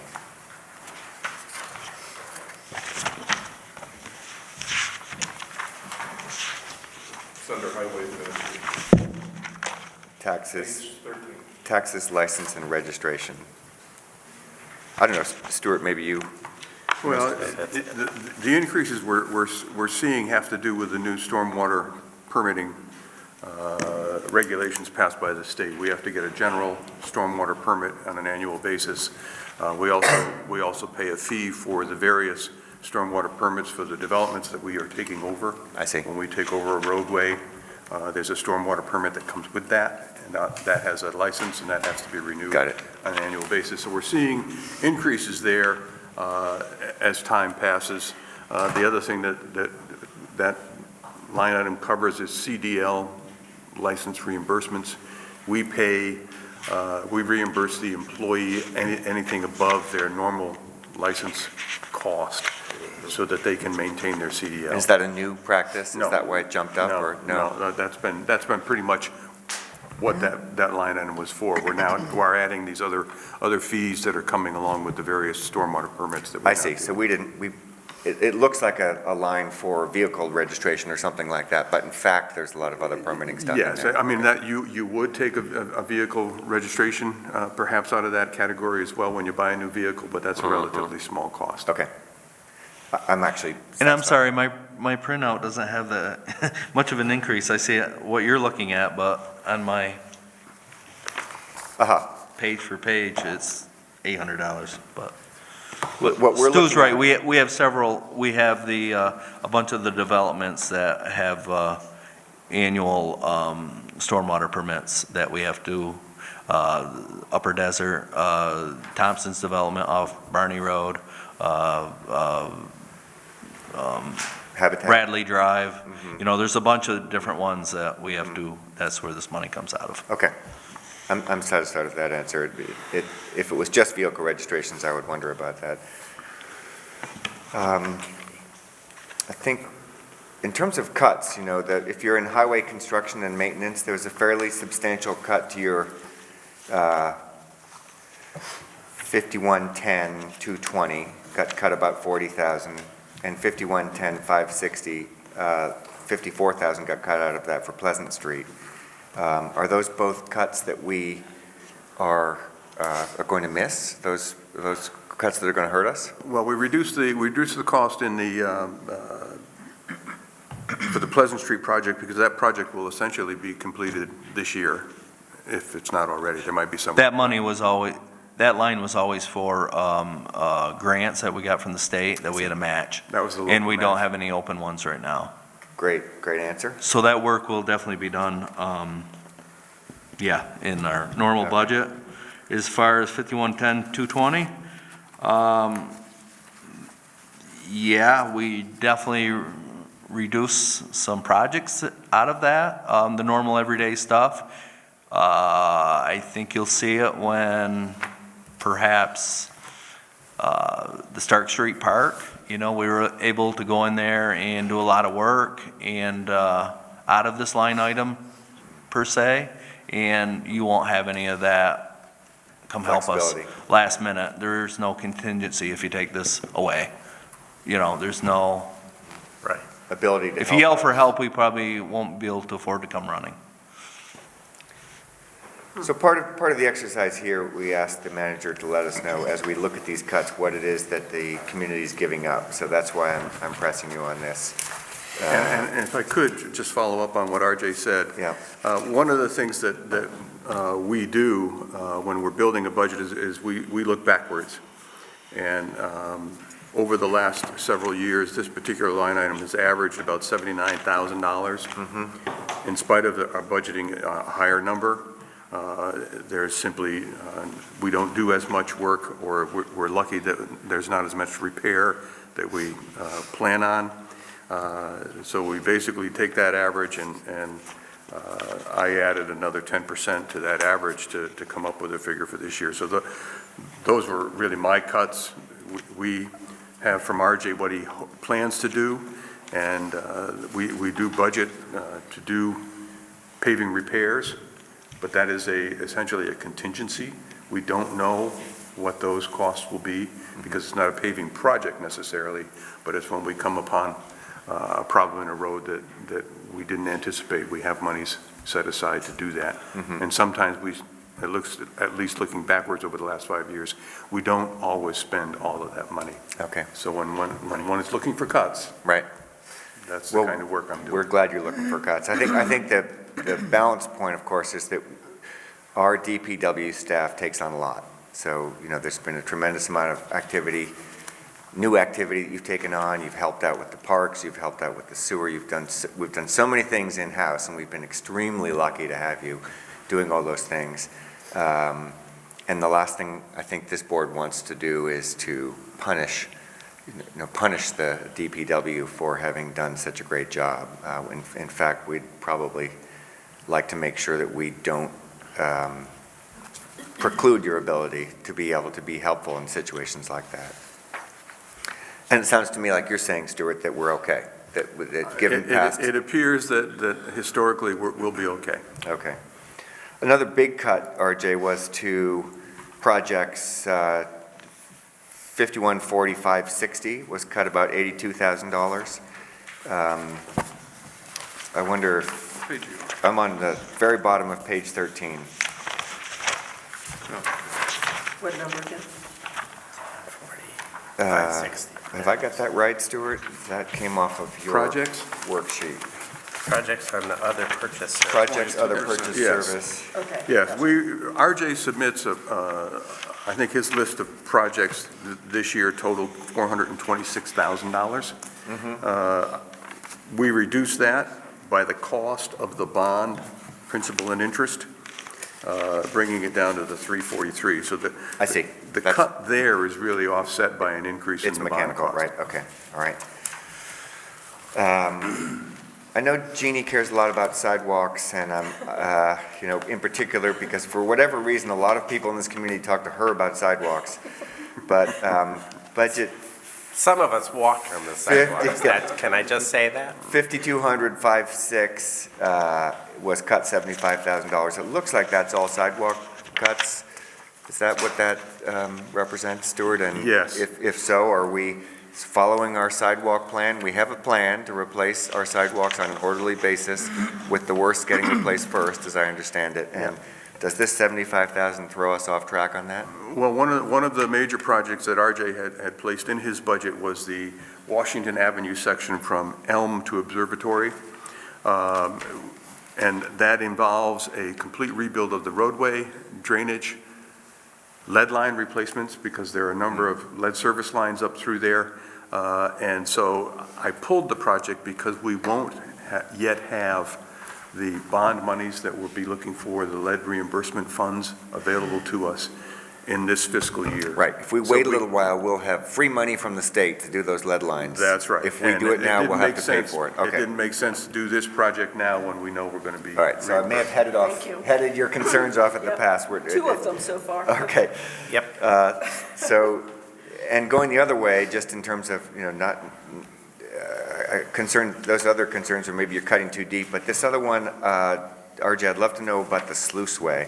That's a $65,000 bill. What's the, No, it's No? not, it's not just no, it's painting Willow Road bridge underneath, and it's also $10,000, I believe, without looking it up here, for putting an electric motor on the sluiceway over at the mill off of, across from the hydro plant, that. Paper Mill Bridge? Yeah, paper mill bridge, there you go. Is to put a motor on that. That's a real difficult thing in case of a flood, and we have had several in my 10 years here. It's a very neat thing to open up the sluiceway, but each crank by a person, there's a big wheel there, each crank moves it a 1/16 of an inch, and it takes hours to spin this big wheel. At one time, there's remnants of an old pulley, that there was a belt system, a motor, but that's been gone years ago. So Abacus came with me a couple years ago and took a look at it and told me the gear reduction and everything needed to happen to make this work electronically, and that was a price I received from them. I think it's very important. Will it be used very often? I hope not. But when it does, because it would involve several men turning the wheel at once because it turns hard, with the river flowing right beside you. Literally, there's a couple feet there of concrete slab you have to stand on. And you also have to have an excavator, our largest excavator, on the other side of the fence pulling up on this thing. Because once the vacuum breaks, you can turn the wheel pretty easy, but up until then, it takes all that excavator can handle, plus 2 or 3 men. So, needless to say, once you open the sluiceway, it makes the difference. So 67 Paper Mill Village is not flooding. I see. Okay. So that is only a small portion of this $65,000? Correct. Okay. Most of it's bridge painting, Okay. like we started on Brooklyn Bridge. Okay.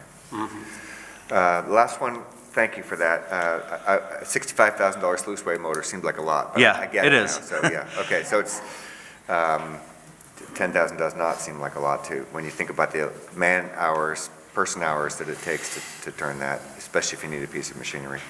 I guess the last one from me, and then turn over to the board, just is the 5330-65, which is lease payments, and I think that increases largely because of a sweeper contract. Is that right? It's a $25,000 increase. So I guess Sweepers are, all those items there have already been purchased. That's what's left on the, line item that we're already paying for. So Stuart, this Melissa can. lease payments category is this the last time it will go up that much? I'm trying to grab it here. The sweeper's working out, RJ, It is. and that's saving us some money? We had a sweeper prior to, but it burnt. That one's kind of falling apart, wasn't it? It caught on fire, remember? Yeah, it caught on fire. Falling apart's the least of the worries. We cleaned the downtown, still twice a week.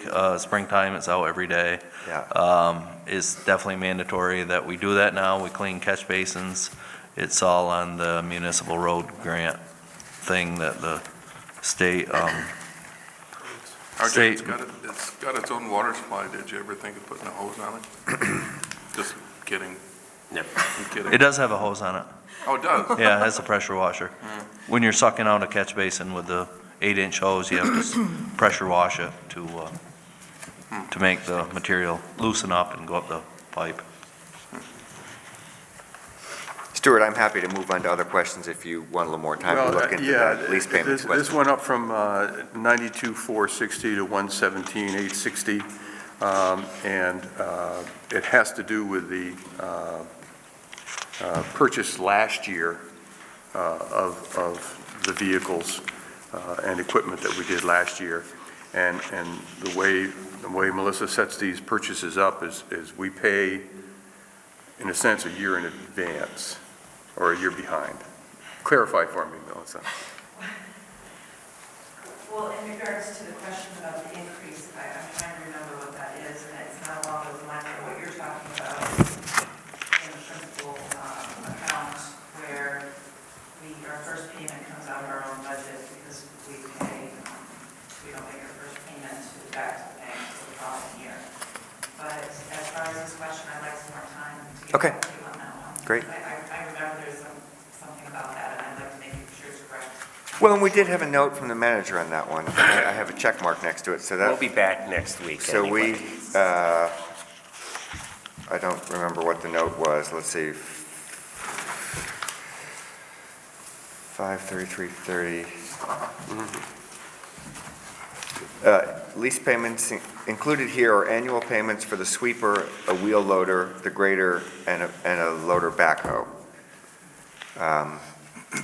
But it just felt like all of those are things we should have, and we should have already been paying on. We do have all those items. That's about all I can answer. Yeah, I'm not the okay. finance director, but Okay. I don't know how things are in that department. Stuart, I'm sorry, I recognize this puts you on the spot to get into gritty stuff like this, but we could look into this, and Yeah. I suspect the number is based on real lease payments. It is, and I'm looking here, it appears that there are 4 items that I named. They total 116.3, so I'm not sure where the addition comes from, or were we short last year? We'd have to get back to you next week. It's not, if they total 116.3, you're off by, $1,000 or something like that, but. Yeah, we would round up. Okay, so that sweeper, wheel loader, grader, backhoe, lease payments is what we're looking at. Yes, sweeper, loader, grader, and the loader backhoe. Yeah, loader, backhoe. Okay, And they're all prior purchases, so I'm not sure. okay. Well, we could look a little bit. We'd have to look back at a Okay. year and see what changed. Other questions from the board? I don't want to belabor that particular point. Other particular questions? Chad, go ahead. I just have the same one I asked Paul. Would it be feasible to add an in-house mechanic to help with some of the maintenance that you were talking about? Police or chief thought it was a pretty good idea. No, I definitely think it's a great idea, but is it feasible? I would say so.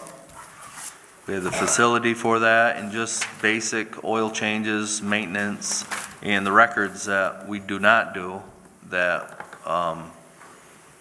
a mechanic would do would be a great improvement. So, yes, I especially, we're paying between $90 and $130 per hour now for anywhere we go for service work, so How much did you say? from $90 to $130 an hour for a mechanic, so.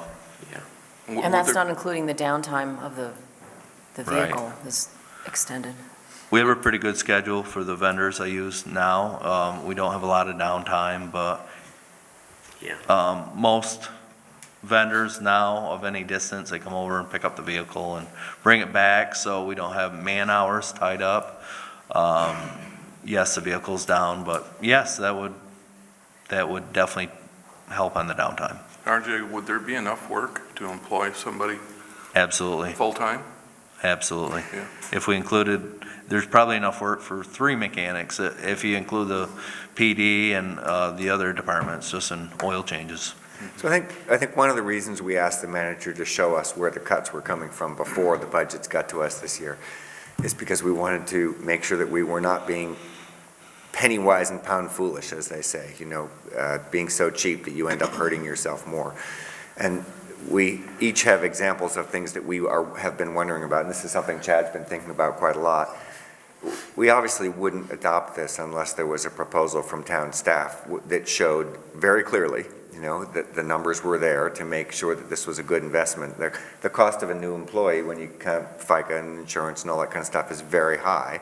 And so we wouldn't want to take on a new employee lightly, but if I think probably we're looking at next year's budget, if you wanted to push some numbers on that during the course of the year in conjunction with Chief Doucette, and see if it might be a way for us to save the town some money and in some ways improve the vehicle rotations and maintenance, I think would be open to listening to that proposal.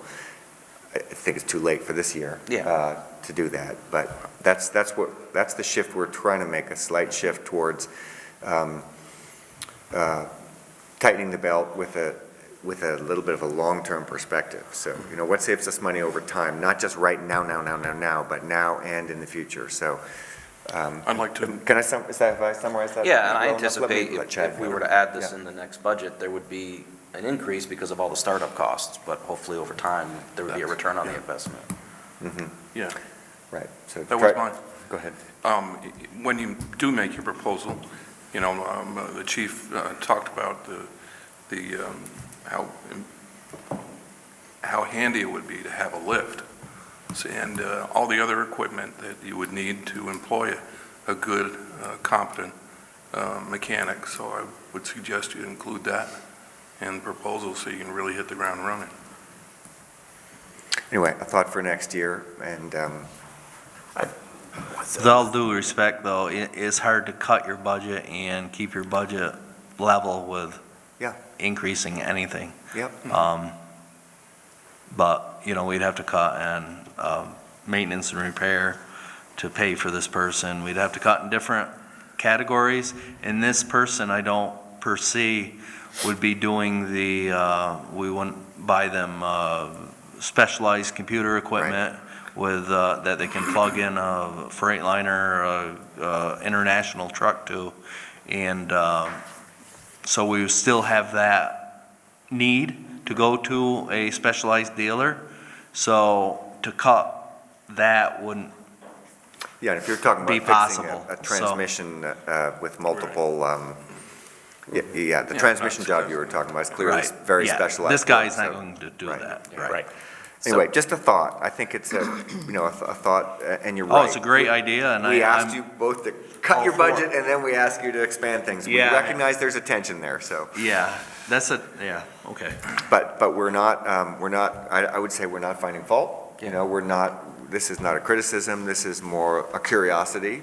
Might this be an area that would save the town some money and allow us to do things better? We don't have to answer it now, it's just maybe something to think about during the course of the year. Understood.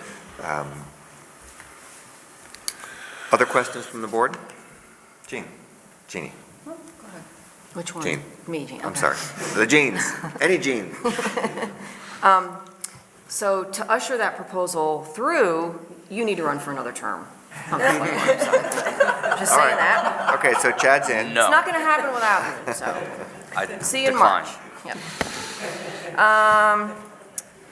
Let's see, the utilities costs for the highway building?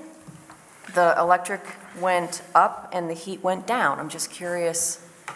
Jean, can you give us some line numbers on that, Sorry, please? it's page 14, and they are line items 517070 and 517060. They sort of canceled each other out, but I'm just curious.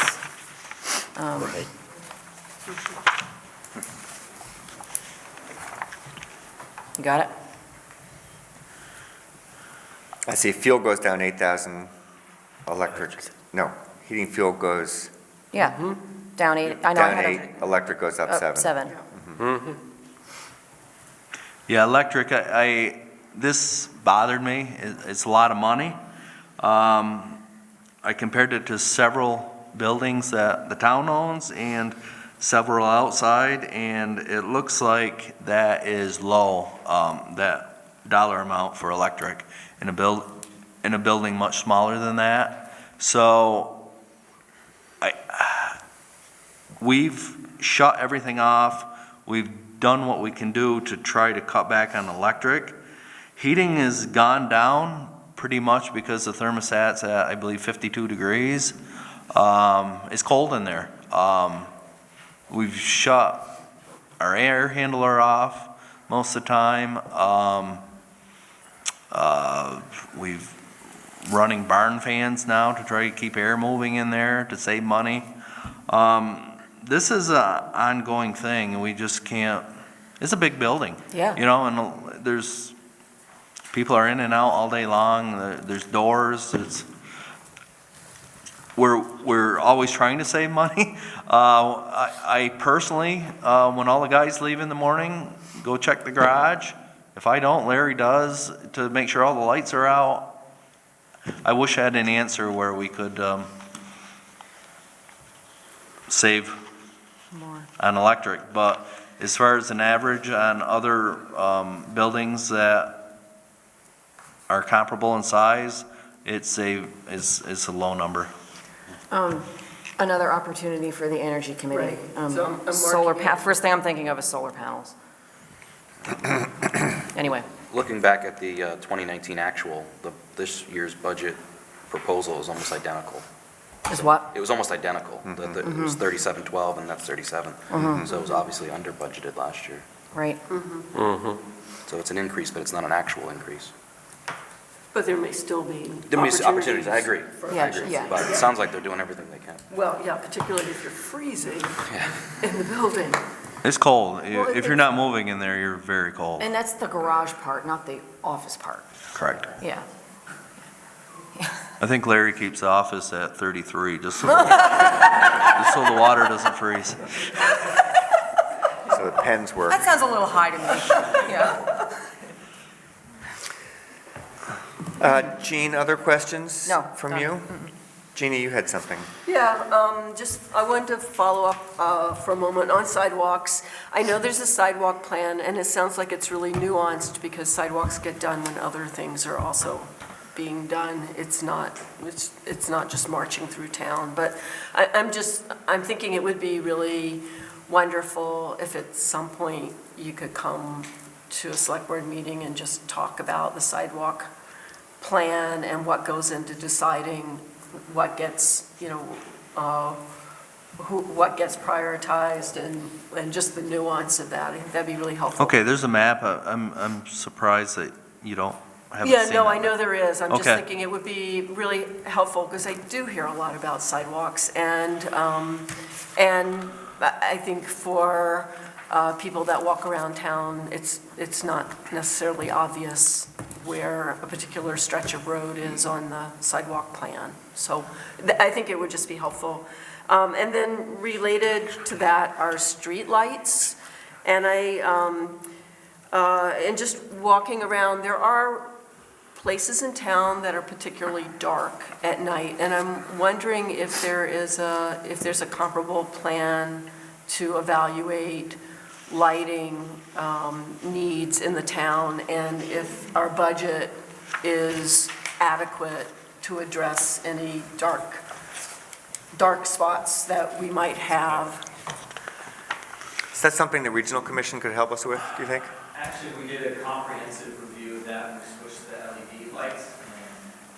And the push has always been to not do unnecessary lighting, to actually remove lights. Push is to remove lights as opposed to add lights. That doesn't mean that there aren't a few spots where we could, but most of the time, what we see is there's overlighting as opposed to less lighting. Yeah, and I'm not advocating overlighting. I'm just thinking, for instance, when Friendly's closed, they were lighting Hillside, and so we lost some lighting there. At Potter's Yard, it is particularly dark in that area by Sacred Heart School. Those are easy enough. I mean, You know, I actually walk outside almost every day in the dark, and I don't find it too dark, but I'm used to this, some people do. Yeah. So we can always add lights. It's a cost though. Right, so I'm just wondering if the budget, if we've done, I mean, I don't know, when did BCRC do their lighting study? It wasn't BCRC, it was a combination of the town and Green Mountain Power. Oh, okay. Back when we did the LEDs, and they gave us a map of all our lights, and we went and looked at every location, and evaluated. We removed some lights, we added one or two. Okay. When was Part of that? their funding was that they required us to do a detailed analysis of all locations. And actually, they were pushing to, actually, because it was an efficiency Vermont, to identify places where there was too much lighting, so that at least there was no net increase in lights. We did really what we would have to, but I think there was a net, small net decrease in lights. Okay, how long ago was that? 7 years ago, maybe? Okay. I mean, the town hasn't changed significantly in that amount of time, but there may be Right, spots that. right. So I guess my Take a look at baseline it. question was just, do we have adequate funding if we need to do some We lighting? spend 115,000 just on electricity now for streetlights, which, once again, I think is a lot of money.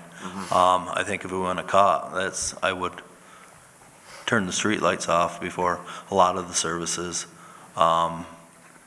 But that's my own personal opinion. I don't think we're gonna do that. Yeah, I know, but it's a lot, you It's know. not. Yeah. Right, Yeah. but repair and maintenance, I mean, I'm just looking at the streetlight budget, and it's, you know, it's fairly small, so it doesn't allow for much wiggle room. So, I don't know, that's my only concern, just because it's been an ongoing.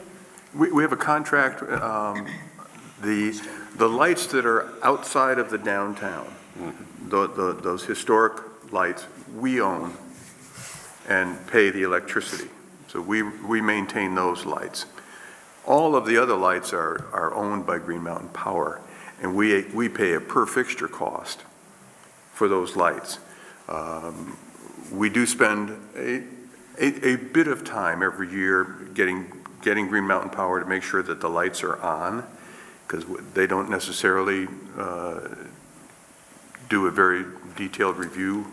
So you'll find that once you get outside the downtown, you're most likely looking at lights at intersections where roads intersect, because we try to light those. And then there are other, as you say, there might be some dark spots. I think the best thing to do, Gene, would be to bring them to our attention. Let us take a look at them with Green Mountain Power. The cost per fixture is not significant. Okay, all right. Because if we convince them that it's the right thing to do, they bear the cost of installing the light. If there's a pole there, it's much less expensive, obviously. But then we would have a per fixture cost that we've got to worry about. But that's not significant if my memory serves me well. Okay, that's great, thank you. Maybe you can hook up with Dan and take a look at that We could do this. Okay, plan. that'd be Yep, great. see if there's some dark spots. Other questions from the board?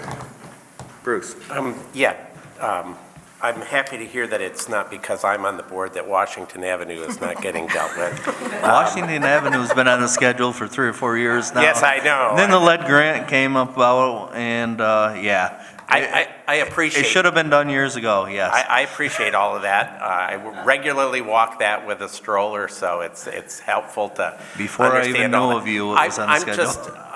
I'm just, in the interim, a couple of points. I think it would be helpful and I don't know how logistically possible this is, but it would be helpful for at least the neighborhood, if the neighborhood knew that there was a plan, and that there was a plan that would include some suggested timeline, so that, yes, they can come to me and I can say, well, it's on the list of things to be doing, and this is why we're waiting. But it would also just be, I think that it would be advantageous for the town to say to the neighbors in that several blocks, this is what the plan looks like, and this is the projected timeline. We don't expect it to be done this coming construction season. But also, there are places where that, as you know, that road is really deteriorating. And it's well used because it's on the way to the hospital for many people.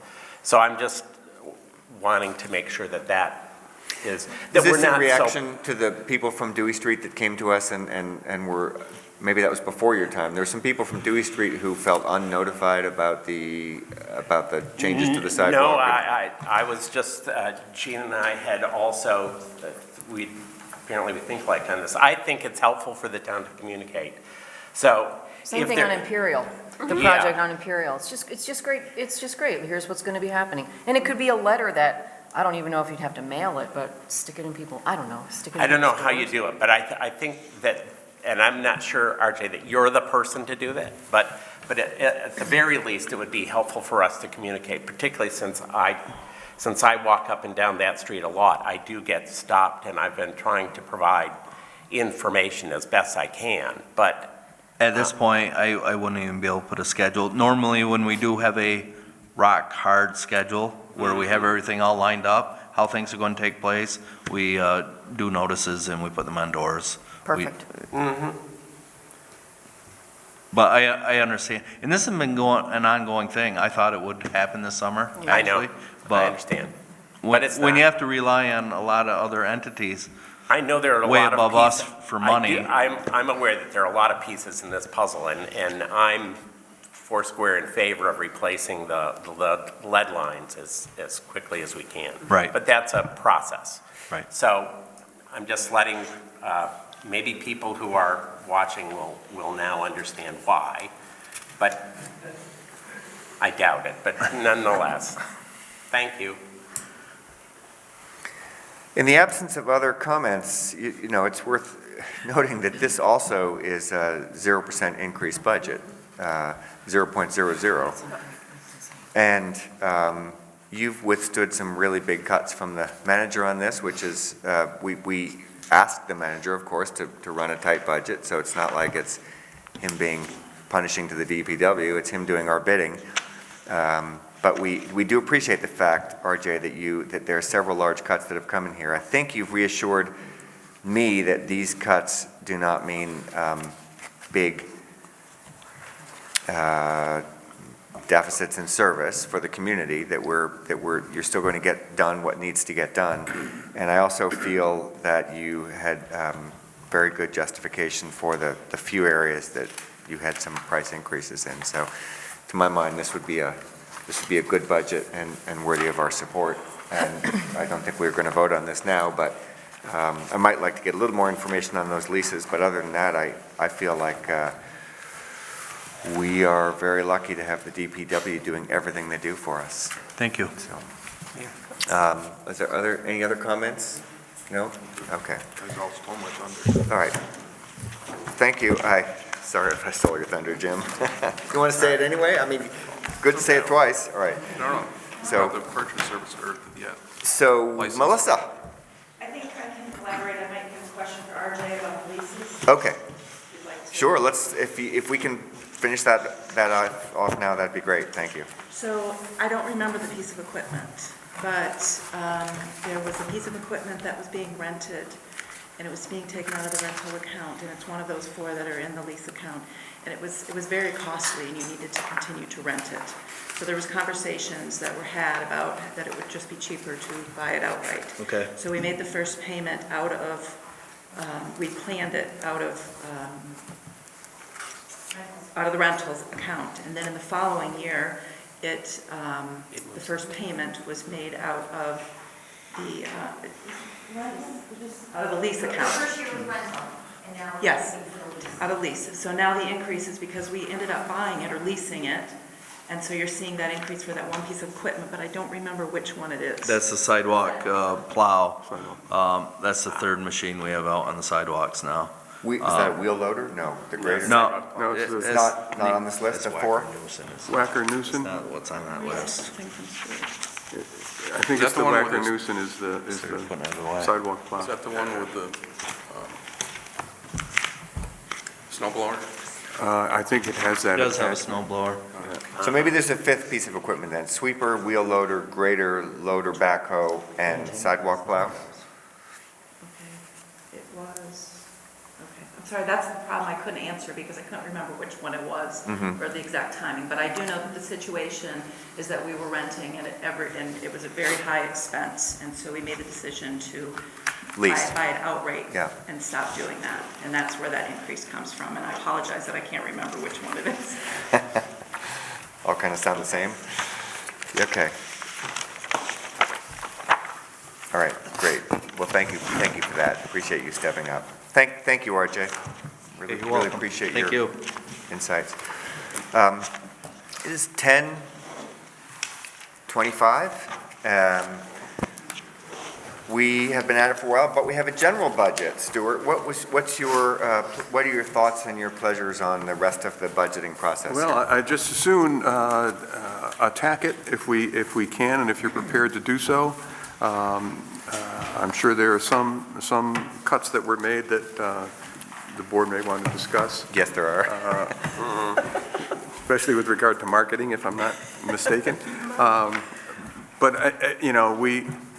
I just soon get through it, because our next meeting, next Saturday, we would be having probably the Bennington Free Library, the John McCullough Library, and the Rescue Squad all coming before us. And then hopefully at the end of that discussion, we could perhaps try to wrap up the budget, which would then give us sufficient time to make the changes, make sure that the warning is accurate.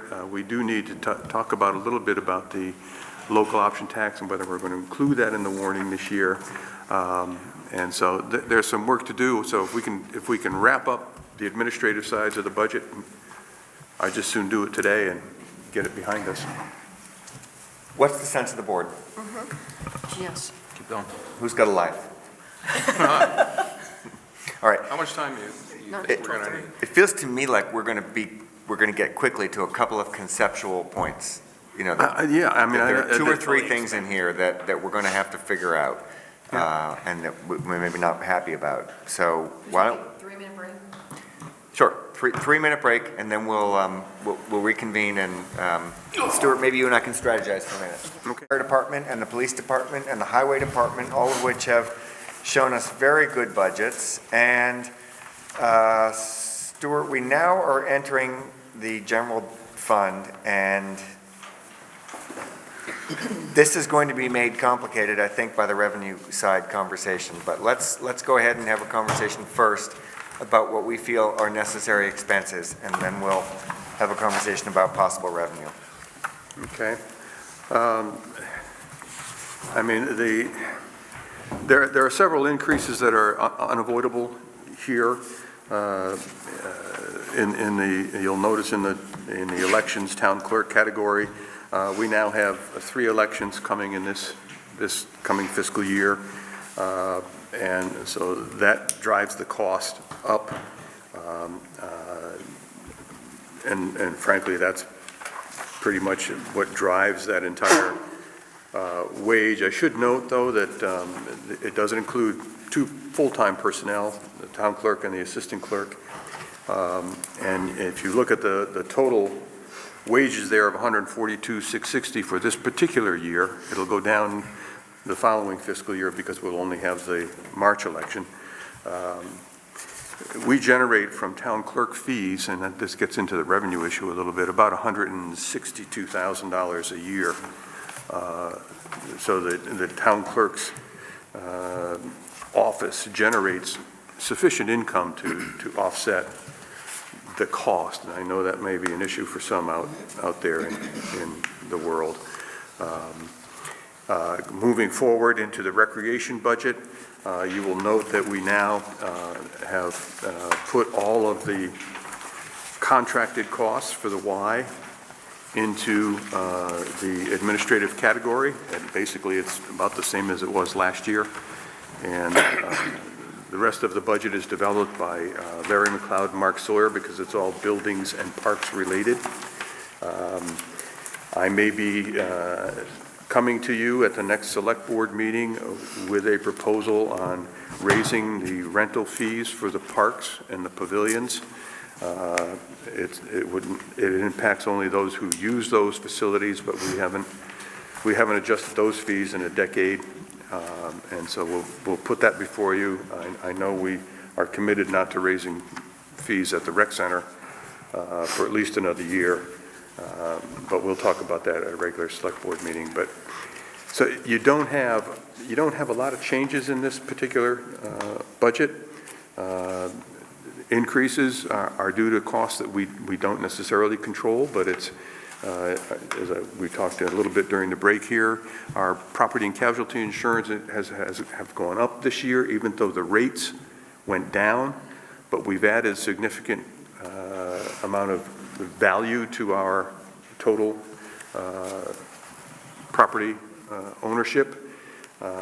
One of the beauties of building pathways and parks and things like that, is every time you add a facility in that park, then we've got to put it onto our insurance to insure it.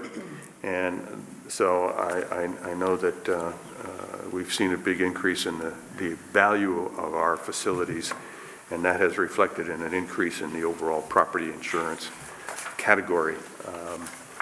But other than that, and as you saw, you've already talked with Paul about the police budget. That is the major, I think the only major increase throughout the general fund.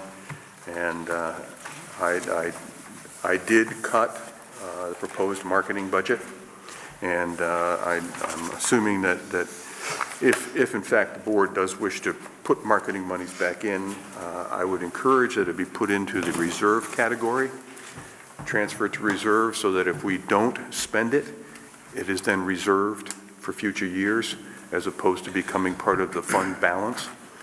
And we could use that category, in fact, every year to build a continuing reserve, so that that money is then set aside for marketing only, as opposed to when it's a general fund balance, it can be used for anything.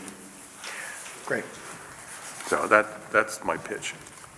So for people trying to follow along, this is a little complicated because the police department cuts into this, but this is pages 4, 5, and 8, 9, 10, and 11 of the budget. So the police department's kind of in the middle of that. It's just because of the way the cost codes work. So board members, it strikes me that we have a big conversation to have about marketing. We have a big conversation to have probably about Willow Park, which are two big cuts that came out of this.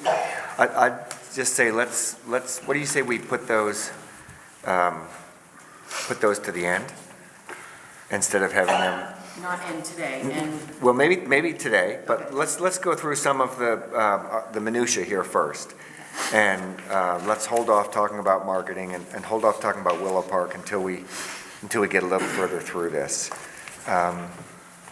I could start, but I also feel like I'm talking a little bit too much today. Is there anybody that would? Shall I go ahead and start with some of my thoughts? What page are you on? We're going to start on page 4. I don't have too much to say.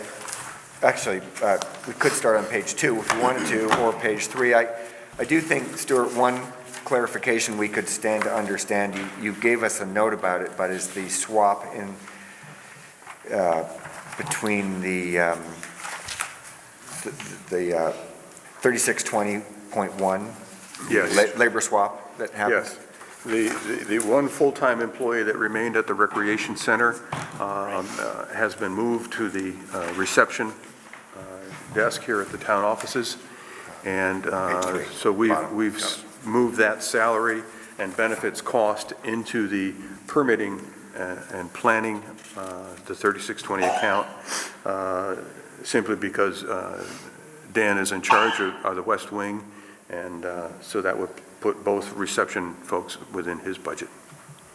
So that's not an increase so much as It's not an increase in personnel, but it is a change in where that person resides within the budget itself. I think for the purposes of the board, it's important for us to know when we see a $52,000 increase that it's not a new payment, it's shifted cost. It's a shifted cost, and the other, because that reception area is a two-person reception area, the individual that was paid 50% water, 50% sewer has been moved to the Public Works Department. So that's why there was a need to bring somebody else into that particular facility. So it's not necessarily an increase in the cost to the town, but it does shift those costs to a different line. To different slots. Okay. So my second more general concern, besides the cut to the marketing budget in the community development piece, there are a lot of decreases. Almost everything is a decrease in this budget. And I'm looking at lines 3650, all of the lines in the community development, 3650. And I assume that these cuts were cuts that were made in conjunction with Shannon and the community development department, but this is a department that, for many of us on the board, is really critical for the town and critical for the future of the town in terms of both communications and marketing and putting ourselves out there and having Bennington be one of the towns that floats when a lot of other towns are sinking. So I don't have a specific criticism about these cuts, Stuart, but I would just like to be reassured that the community development department, such as it is, has the full support of town staff and is that we're not cutting them, we're not squeezing them dry at this point. We want to be increasing their work, if anything. Many of these costs, for instance, the partnership activities, the marketing line item itself, some of the other purchase services costs, all were costs that were going to the minimal marketing program that we were doing. Mm-hmm. And so we've reduced those line items with an idea that we will ultimately be budgeting a larger number for marketing. I mean, when I was building the budget, I was frankly slightly panicked that we were looking at a very large increase in the overall budget and in the overall tax rate. So I was that's why I took the marketing monies out. I also was anticipating we might be able to recover those funds through local option taxes, if in fact the voters support that. So that was some of my thinking, but the budget that you see there principally is it's slightly less in salaries because Shannon has only been with us a short time. Her salary will build over time, and the other costs are really marketing costs that are being consolidated into whatever marketing budget we ultimately decide to do. Mm-hmm. So I also was very concerned because it feels like the only thing in this, under community development, is the person. I mean, well, that's the only cost. It's actually two persons. Okay, so the costs of people are the only thing that's left in here. And I don't see community development as only marketing. I think marketing is an important aspect that we've charged Shannon with, but but that is not the entirety of what she's doing. So I am concerned that really all we're funding here are the people and not any opportunity to put money toward community development opportunities that might come forward beyond marketing. Well,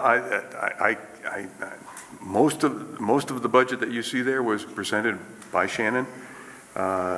So she sees this necessarily, other than the marketing portion of it, as a budget that will meet her needs for this particular fiscal year.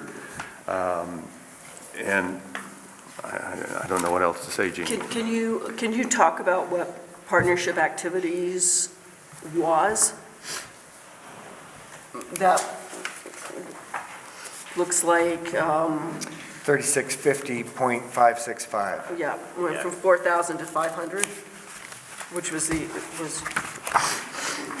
Right.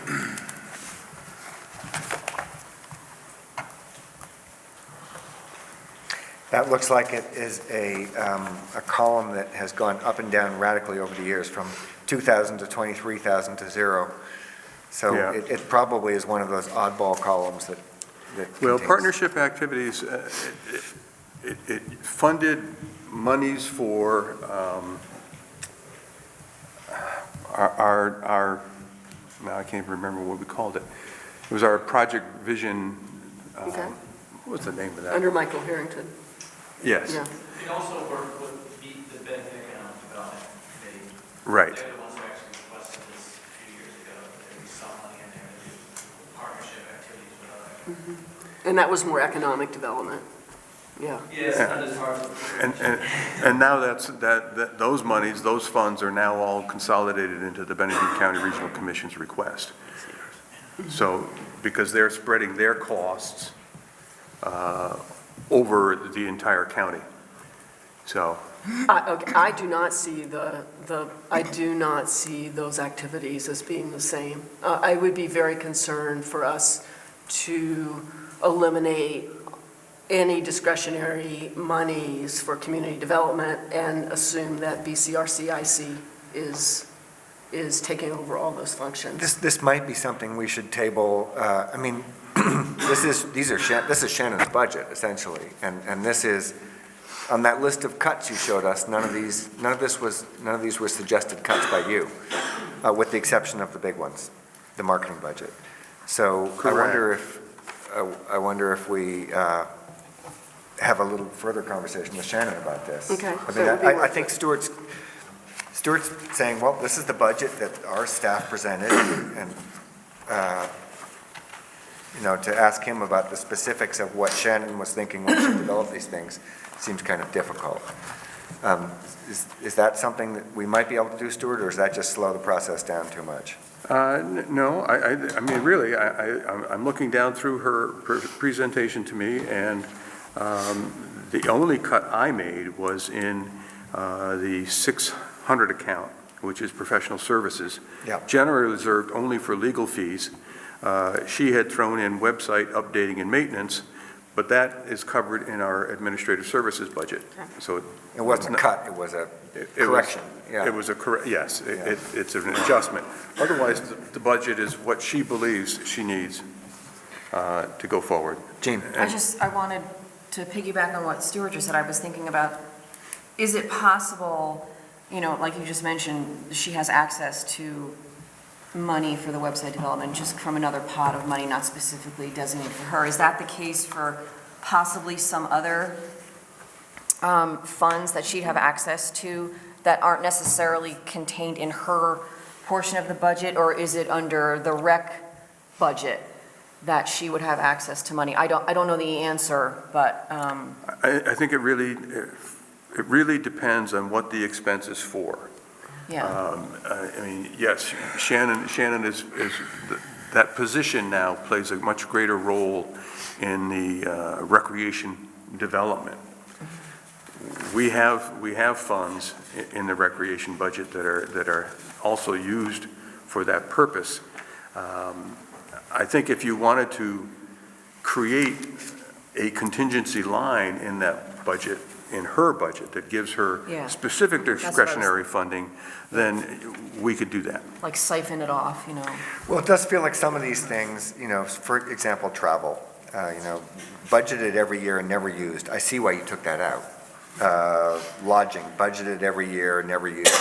I see why you took that out. Right. And yet, if something like that came up, an opportunity, to go to Montpelier to really take on some new content that would change our town, it would be nice for her to be able to have that flexibility. Well, if that opportunity arose and she didn't have any money in her budget, she'd still go. Yeah, well, or a contingency, a small contingency fund or some sort of small professional. I wouldn't object to that. If I'm thinking a professional development line or something like that might be what, or maybe it's not, maybe that's too specific even, but. Well, we do have, she reduced her educational line substantially. Substantially as well. Yeah. I mean, it does seem odd that there's professional development lines and, all those designations for everything else except this. So it could be treated the same. Well, I think it's also, we're also talking without totally having the benefit of knowing what Shannon is feeling like she's going to be doing in this this next year. Because I do think of community development as being a very broad basket, and it does overlap with some other budget lines, but I don't know. I think it's having a whole section that has nothing but salaries in it. It's an anomaly.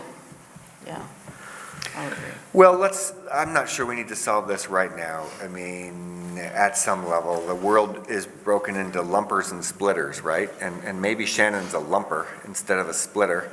And so she sees all these different tiny little line items as being more of an annoyance, or not an annoyance, but more of a distraction than Yeah, how but things really work, Well, I so. just want to know where the lump is. It's fine if she isn't a splitter, Yeah. but I'd like there to be some small lump. So let's think about that a little bit, maybe, and come back to it, because I'm not sure we can, Okay. solve it, but I think the guiding principle is that this is the budget she presented, and with the marketing cut out, and one correction made. So this is Shannon's budget, essentially, so let's. And if we My 2 increase- cents, if I can. Yeah, sorry, Jim. With respect to that cutting of the $10,000 for marketing, I would suggest it be restored, and I'll tell you why. Can we put that at the end? I mean, I really want to talk about the whole marketing. Putting marketing back in is one of the big discussions, and I'd love to have that at the end instead of doing it now. I'll let you go first. We all want to talk about it, Jim, so. But we all want to talk about it. I want to get through everything except for marketing in Willow Park All right. first. All right, thank you for your forbearance. So, yeah, worth noting, insurance and compensation, workman's comp going up 6.5% or more. I mean, there's some pretty stiff headwinds here. As I go down here looking through buildings and grounds, there really isn't too much except for that truck, which you talked about. And I don't know if this group feels that we need to talk about that anymore. Then we skip over pages 6 and 7. I honestly think the recreation center budget, which is on page 8, I think we should almost not talk about this, because this is all changing this year as we move all of these things, all of these negatives are misleading because they're all going into a contract. Right. And so I really don't want us to get lost in that conversation. Then on page 9, I think a reasonable 7160.82, I think that was a reasonable cut, that the 30,000 that was cut from the improvements to the rec center. I assume, Stuart, that's because things are going to get torn up, so it doesn't make any sense to do the parking lot now. Let's get the work done and then do the parking lot later. I had that conversation with Mark Sawyer, and we both agreed that it really wouldn't make a lot of sense to go in and pave that whole parking lot and then have things happen to it during the construction process. Okay. Right. And it's not to the point where it's terribly dangerous to those who use it. Okay. The next really big cut from this budget was 169,000 that came out of 716830, and that was the Willow Park rehab. Then What number? that is 7160.83. So it doesn't show on this line, but if you go into his list of cuts, 169,000 was cut from that. So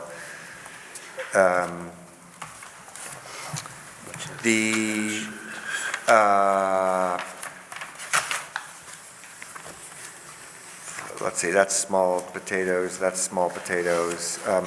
I don't see anyone here from the rec center, but I'm sure if they were here, they would ask us about a decrease in investment in rec center staff, and it would be awesome, Stuart, if you could just tell us in plain English what's happening with rec center staff and the hours of operation or whatever. Does this minus 10% mean any loss of services or any reduction in services at the senior center?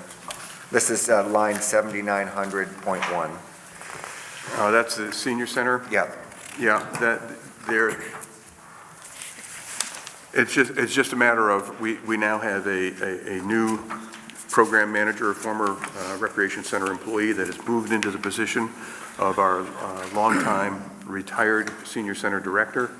And her salary will take a jump, a fairly significant jump in this budget, and probably will see a continuing increase. She's only been on the job not quite a year, so her salary, she started at what she was being paid, and we're going to move her up. So there's that decrease. It's still a single person. This looks like a decrease, though. This looks like a 10%. It is. Okay. It's less than what was budgeted last year because we had not planned on the senior center director retiring. Okay, but let's just say, for the record, the number of hours, the coverage at the senior center, the program opportunities, all of that is staying the same or increasing? It's actually been increasing. I mean, and I think if you take a look at how much more that building is being utilized under the new regime, and the number of new programs that the program director for the recreation for the Y has helped bring to this building, it is substantial. The numbers, I think Carrie talked to us a couple of weeks ago about the numbers have increased dramatically of people using the center. So no hours are being cut. The building is actually being used even more, thanks to our partnership with the Y. Okay, great. From my perspective, let's see, there's a little repair and maintenance item of increase of 4,800, but I guess that's pretty small. The 40,000 for the roof, okay, we recognize we put that off last year. We cheaped out last year and said we couldn't do the slate repairs. Right. And my wife is a historic preservationist, so she's not going to be very happy about me having us go from slate to asphalt, which will have to be replaced in about 30 years, or 25 to 30 years. They make 50 But the years. cost of the slate is huge. So would you like to just talk a little bit about that decision? Yeah, we looked at it. We looked at a cost of almost twice that to replace the slate. So I had Larry go out and get an estimate from a roofing company to replace the slate with asphalt and shingles. And I think we are looking at 40-year shingles. So we break even in 120 years.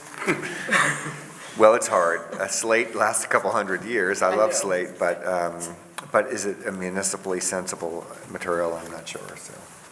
And it's an awful building. Oh, I'm not sure we know what the future of that building is either. Right. That's the question. Yeah. See, that also I don't think we need it for it has 120 troubled years. me. You know, as we move, see, the slate roof was actually 113,000. So Okay, so it's almost three times as much. Yeah. So if It's just like- wildly it's 120 hypothetical, years. if we were to build a new senior center, as part of the rec center or something like that, and we no longer needed that building, we would be looking at selling it, and we would not recoup the investment in the slate roof if we did that. No, we would not. So, okay, so I feel like that's justified. Stuart, Feels like a good thing. 8100.84 transfer to parking fund, that was reduced 7,000. The transfer to parking fund had been banging along at about $20,000 a year, and we're proposing to move the transfer down to 13,000. Yeah, that's based on the amount of money that we spend on our parking lots for, the operating supplies have to do with purchases of ticket books and things like that we would ticket people with, and the rest is based on, I believe, depreciation of those facilities. So we were able to decrease that. Okay, so that's not us cheaping out on something, that's No. us realizing efficiencies and being able to do less. Okay. Yeah. All right. Okay. So those are besides Willow Park and marketing, those are my primary concerns. Other concerns from the. Can I just point out a couple of things? Sure. Because in my budget presentation, I talked about the increased requests from the two libraries and rescue squad. Good point. Yep. This budget contains those items at last year's level. So when we meet with those agencies, know that anything you agree to in an increase is going to change the bottom line of this budget. Everything is level funded here based on FY20. All of the agencies that are making requests have come in at level funded rates, so that's fine. But the library is looking for a $10,000 increase. The Park McCullough Library is looking for a $30,000. It's a fairly substantial increase. And the Rescue Squad is looking for almost a $40,000 increase. Right. So those things will impact the bottom line. So we have telegraphed to the rescue squad in the past that so long as they have an endowment, a healthy endowment, that we want to look at small incremental increases. So I think we've been talking 10% over the years, and we've stuck with 10% for a couple of years now. So I think we need to see their full financials, including the health of their endowment, which we know they use that for equipment replacing, but nevertheless, it's an endowment. So we'll have that conversation with them, but I guess I'm just telegraphing that number's too high for me.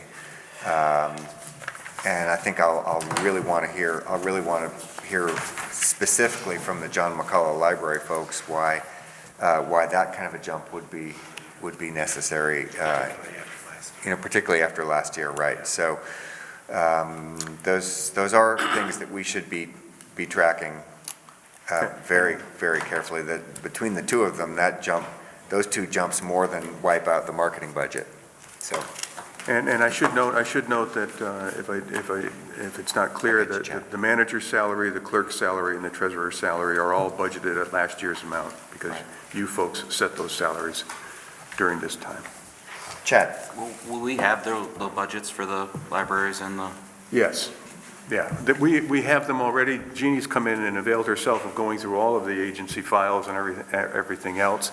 I was waiting. I know I need to provide the rescue squad and the libraries to you because they're within the budget. Yeah. North Bennington is not seeking an increase. Lake Parent's not seeking an increase, although they provide us with basic information. But if there are other agencies that you want to see, just let me know. I'm just looking for the rescue and the libraries. You'll get them before the next as part of the next packet. Okay. Thank you. Do you have the full audit for the rescue squad? I can't remember exactly what they provided me. I know they provided me with last year's budget, this year's current budget, and the proposal for the coming year. I don't know that they included an entire audit in their presentation.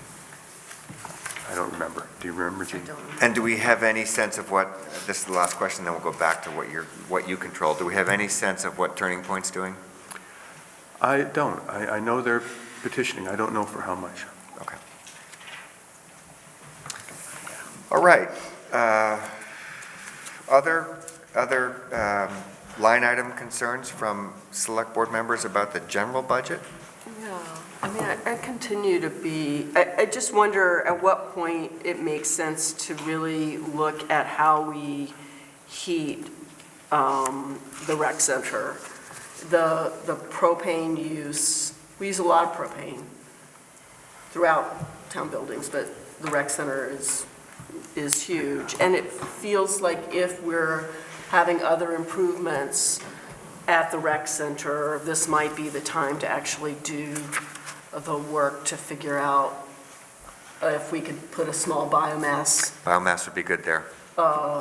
Facility there and really reduce our costs and also, not be beholden to fossil fuels. So it just feels like this might be an opportune time to do that because we just keep looking at. There might be rebates too. There might be rebates. Yeah. There might be rebates as well. Yeah, this might be. So yeah. I know it feels like it's the other penny that keeps showing up, but I would really, I really think we should look at this seriously. Well, I would suggest that we look at that during this fiscal year so I can put my people to work on it. Remember, we're talking about a major addition to the facility that's going to essentially wrap around the facility and go up. So I would need staff time to really develop that proposal. It's also, because we'd have to understand where to place it, how it would function. I mean, we upgraded those boilers, I don't know how many years ago, maybe several years ago, reduced our cost even then. And the principal cost, of course, is heating the pool water. but it is true, it's a great point, Gene, and I'm totally behind it. I think it'd be an awesome location for a biomass facility eventually.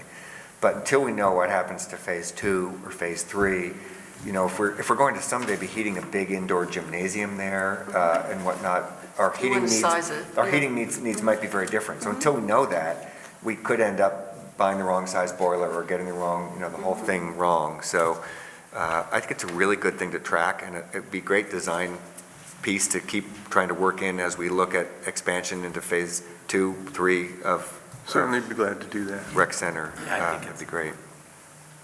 In the meantime, I'm not sure what else we can do about those costs. Right. But I don't- certainly I don't they are either. concerning. It's a lot of gas. It is. Other concerns, Jean? Nope. Jim, anything from you that? No. No? All right, Chad, you got everything off your I'll chest? just reiterate the Battle Day. I mean, it's an opportunity, I've said it earlier, that with the, all the holiday celebrations, they've been level funded for so many years that it's something to look at maybe in future budgets. I don't know about if this is the right year. And fundraising is always, gets harder and harder. We could support them in that Yeah, activity. and I thought you did a nice job of putting it out to the fire department that we, as a board, even though you won't be on next year unless we really twist your arm hard, And rip it off. rip it up, Means that in the nicest possible. that would be open to, you know, we want to keep up with them so that doesn't suffer. Yeah, so that's good. Thank you. So let's launch into a conversation. Let's do the easier of the two first. And I think the easier of the two, neither one's easy. But let's talk about Willow Park. Because it feels to me like what we need to know about Willow Park, and I'm not sure who can help us with this, but what we need to know about Willow Park is, do we have to do this year? Or can we put it off for another year? Is there some phased thing we can do? Or is it so unsafe that we need to take it down completely and just have nothing until we find the funds to put something up? Because we can't have an unsafe play structure there, right? Yes. So that feels like a bottom line to me. If somebody can reassure us, and I'm not sure who could, but if we cannot, this board cannot be part of turning a blind eye to having an unsafe children's play structure at Willow Park. Nope. So either we replace it, or we take it down, or we are convinced that it's good to go for a little while longer. So, Stuart, who's best positioned to talk about that? I think, the staff work hard to continue to maintain that facility. I think if it was totally unsafe, they would have told me that. Condemned it. Yeah. What about partially unsafe? I mean, totally unsafe doesn't make me feel. No, but I mean, if there were portions of this facility that should not be used, my staff would tell me. Have we had it, so the reason that it's come up is because it's outgrown its whatever, its number of years, It's right? outlived its life. It's outlived its useful lifetime. So we're running on borrowed time. So is there an organization that comes in and like evaluates things? I mean, how do we know we're doing a good job of making sure that the structure is not going to crack into in 2 months? Well, one of our employees carries a certification on Okay, recreation equipment safety. okay. And has gone to school for that, so, and he's basically the foreman of the crew. We have had a group come in and provide us with an estimate to replace it with newer wood structures. The pressure treating is no longer utilized, but we know that's about $110,000. We had another group come in with the highly colored plastic structures that you see now. That too was in the $100,000 range. So we know that the cost to replace it is going to be in the $100,000 range. My hope, frankly, is if we can get one of the local option taxes passed, it would easily generate sufficient funds in 1 year to replace that without impacting the taxpayers' portion of the budget. May I ask, so does this fall under community development, and and have we looked at alternatives to replacing, to putting something there that looks like what we have now? I mean, I mean, I'm just thinking about Stark Street. We went with a very different kind of project, and, and that's quite pleasing as well. But, I mean, where does this get, where does the decision of what is going to be put there get made? Well, ultimately, it gets made at this level. I mean, if in fact it's that facility, the community-built park, is used extensively. It continues to be used extensively. So I would think that if you are looking to maintain that level of use, then you would be looking to replace it with something very similar that provides the same kind of recreational opportunities as does. And, that would be a decision that you would make. Yeah. If you wanted us to call in a design specialist and go in a totally different direction with whatever, a new facility that might offer different recreational opportunities, then we would have to run in that direction. I'm assuming the price tag was for the small playground and the large playground. It's for the portion of the playground that's called the community-built park. So it's both, okay. Yeah. Let's get Jim in here. I just think, Stu dropped the local option tax in, and I want to tell you about, briefly, a conversation that I had with the town manager in Manchester. And the revenue that the town generated from the local option tax there over a 10-year period was $16.6 million. 50% of that went toward lowering property taxes, and the remaining 50% went to, in a few cases, building a skate park. The town manager told me that people as far away as Albany and Burlington come to use that, and Western Massachusetts come up there to use that. Mm-hmm. In addition, they have an indoor skating rink that's open year-round, and that was funded through the local option tax. Mm-hmm. There's so much that we could do. We could take care of this by simply writing a check from those funds, and for the purchase of that new F-150, we'd write a check for it and never raise property taxes. Well, that's a whole discussion, and let's have that. Thank you, Jim, for bringing that up. It's an idea that it's a drum you've been beating for a while. So I'm glad that you're consistent on that.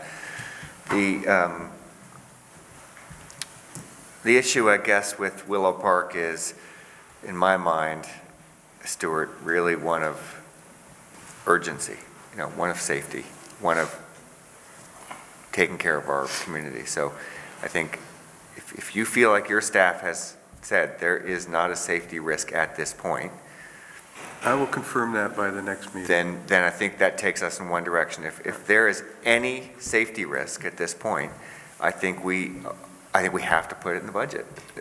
Either repairs or demolition, or temporary demolition or something. I just don't think a play structure owned by the municipality for young children to play on, I don't think we can stand any sense of unsafeness. How often it's inspected? Like, is it inspected once a year? Is it inspected? It's inspected quarterly? Practically daily. Oh, okay. Yeah, every day we have maintenance. Every day, okay. And I recognize that it's probably hard to say, it's hard to say what's safe and what's unsafe, but I think that it would be, if we're not sure, we should be either hiring somebody to analyze it or taking down what we think might be unsafe, doing it in phases, or doing the whole thing. Or we put it in the budget and we bite the bullet and we say, look, we are way over budget this year. Maybe we need to take a hard look at a option sales tax, because we're so far over this year. But I don't think we can mess around with the safety of our kids, and I don't mean to imply that anybody would want to play loose with that. I know your staff takes that. I know the parks staff take it extremely seriously, and Willow Park is a beautiful asset. Yeah. So. I would agree that it's certainly not possible to identify with any great specificity about risk, but it is easy enough, it seems to me, to be able to identify that we've taken all of the due diligence that that any reasonable person could possibly take. And that's what I'm asking for, and I would want that kind of an assurance, that whatever due diligence is necessary has happened and that evaluation has taken place. That's and we can do only that which is reasonable, that a reasonable owner would do. And that does feel like if there is a natural lifetime, then what does that mean? Exactly. So in doing that due diligence, I think it's what are the worries that come with that natural lifetime of a structure. I'm wondering if it is, I'm not sure where the fees for sort of thinking about what else is out there comes from. I don't know whose budget that's in, but it feels like regardless, this would be the time to start looking at what designs are out there so that the public could say, yes, we would really like a structure that's very similar to what we have now, or gee, this is intriguing, let's think about doing something different and just looking at what is out there for play structures, because I think it's changed tremendously since the community park was built. I wrote that down. I mean, I helped build it, you probably did too. And my kids had so much fun there for so many years. They loved that place. Yeah, I have no idea. I don't have grandchildren yet. I clearly don't have young children. I have no idea. I wouldn't have the foggiest idea what's out there as far as play structures. So, yeah, I need to be educated and learn a lot about what's out there. Well, so I think the question then, Stuart, is do we feel 100% reassured that it's safe enough to keep going? If it is 100% safe enough to keep going, then maybe we wait and we have a further conversation about the possibility of an options tax. We see what the community wants to do with that. And if the community feels that that's an investment that they would be willing to make, then maybe we put it into next year's budget. Well, if the community decides to support the option tax, revenue would begin to be generated as early as September of 2020. Every quarter we would receive a payment from the state for the taxes that are raised. So we would probably have funds by this time next year to go ahead with a bid to build it, whatever it is. I mean, that's how, in talking with the manager in Brattleboro, they just instituted a local option sales tax, and their first quarterly check arrived just this past end of September, $200,000. I've got to bring up something that upon reflection I should have mentioned earlier. In the community, there's a knee-jerk reaction that this is really going to be a terrible burden on the locals. Well, as a matter of fact, the way that I look at it is that the people and the property owners of Bennington roll out the red carpet or the black pavement to all of our great neighbors to come and use our infrastructure, water and sewer, highway crews, police and ambulance services when they need it. And really, they're footing the bill for trying to make this town a better and more attractive and beautiful place to live. And I think we ought to have our wonderful neighbors who like to come to Bennington help us keep it that way. I think that's a good point. And as a property taxpayer myself, and I'm sure many other people, I philosophically feel like there must be a way of sharing these costs without having it be all the burden of property tax owners and property taxpayers. It might be a remedy for, those people who are not Bennington residents, Shaftesbury, Woodford, would like to use the rec center without a dramatic increase in cost. Well, I'm not sure I want to make promises about how we'd, nice idea, I'm not sure I want to make promises about how we'd spend anything, but I would like to say, if we did some sort of a different tax system, we could lower property taxes. Huge.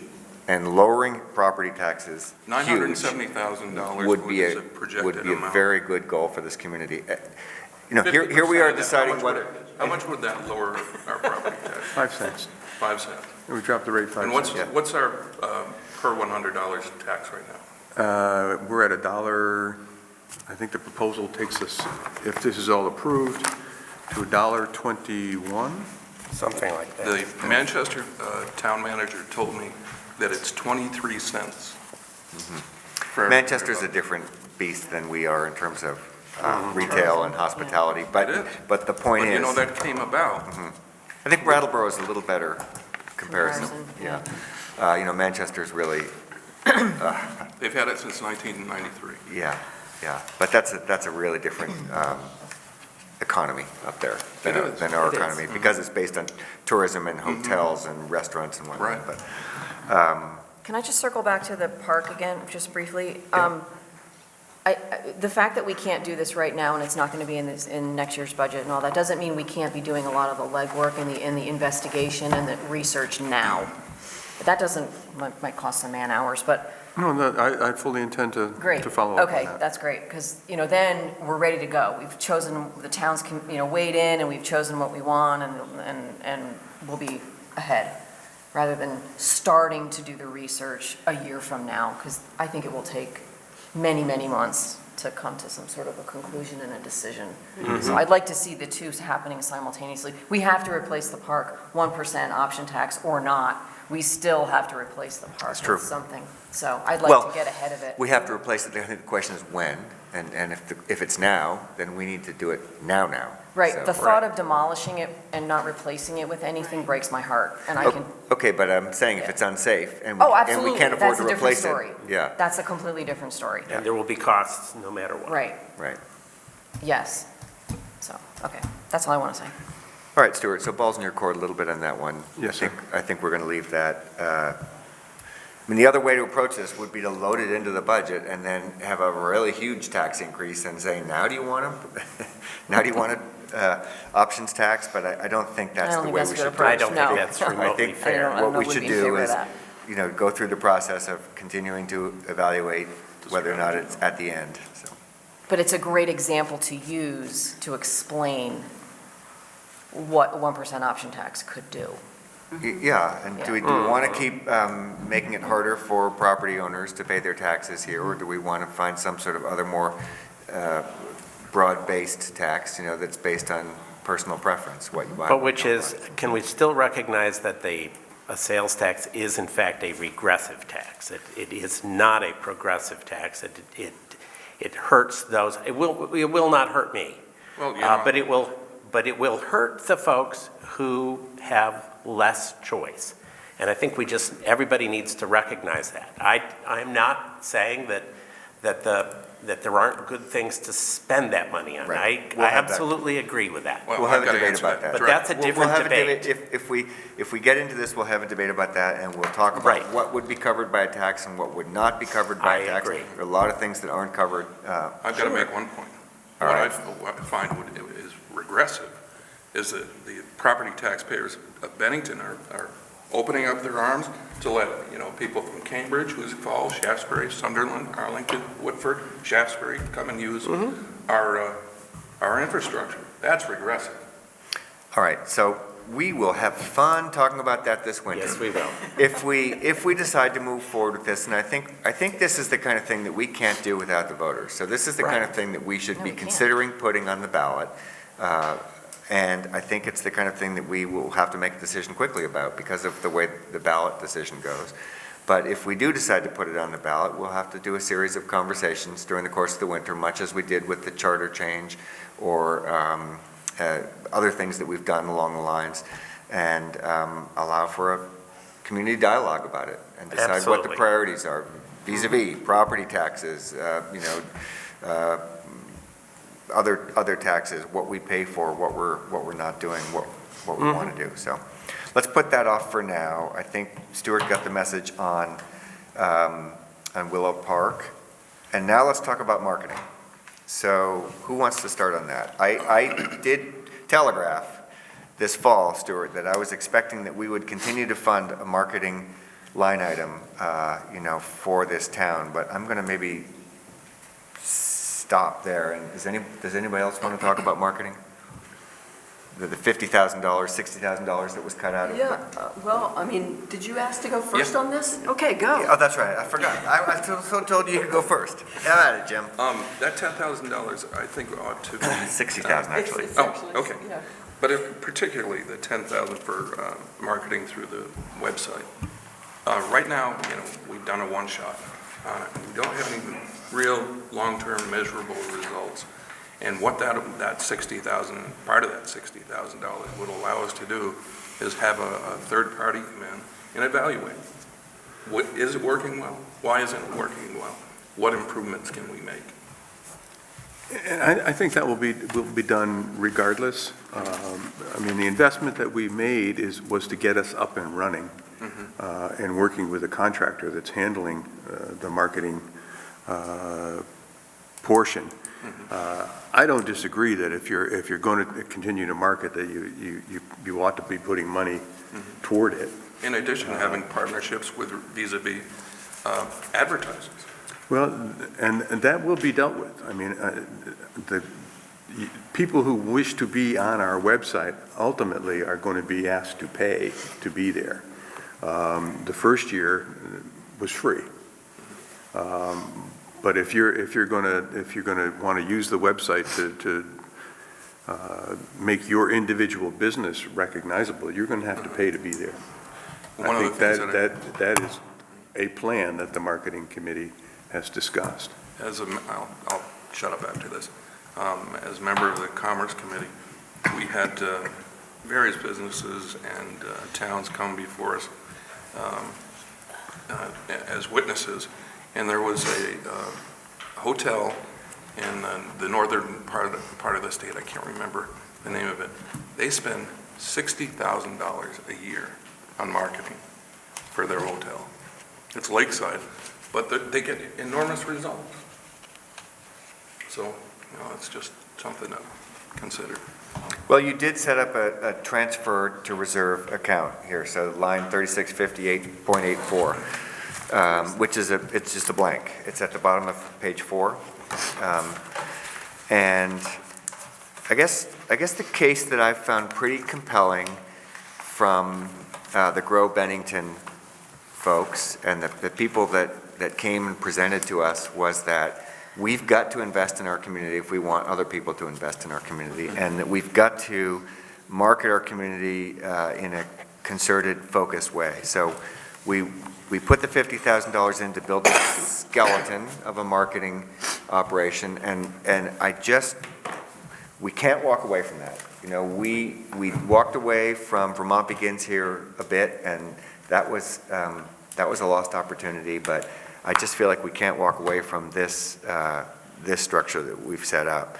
So it feels to me that we have to commit to marketing ourselves. And marketing is, I use that in the loosest sense of the word, but we really do need to commit to keeping that effort going that Lynn Green and Maru and many others were so helpful in getting started. So, having said that, Stuart, I know it doesn't fit in the budget, and yet I really do think it's important for our community. So what's the move? Put $50,000 in the transfer to reserve. That's what you do. And that way that money is set aside for marketing and dedicated to marketing. And if it's not spent in a given fiscal year, it goes into a reserve for marketing. So that if in a given year we don't spend as much as we spend in other years, at least you're growing the pocket of money that you can draw from. And ultimately, I think that if we were to be successful with any of the option taxes, those monies can be either enhanced or replaced with funds that are now generated from folks who are doing business in Bennington. Did we wipe out our marketing reserve for the Southern Vermont Initiative last year to get the $50,000? Was that completely depleted, or did we leave something in that? I don't have the budget status with me. There may be some marketing monies left in reserve. I don't know that off the top of my head. It's not, if it's there, it's not much, because we pulled most of those funds I remember. to build that $50,000. And when we did that, we knew that we weren't going to be able to do it again this year. That's It wasn't enough money that we knew we could do. I mean, it if you're gonna try to raise $50,000 this year, and you want to be assured that it's going to be there, then you should put it in the budget. Yep. Yeah, I was just going to say, why is that different than creating a line item, and if you don't spend it, then it's moved into a reserve, if there's an excess? That makes me more comfortable. We're going to have a whole lot to market this year with Putnam and the new distillery and who knows what's coming down the pike, so.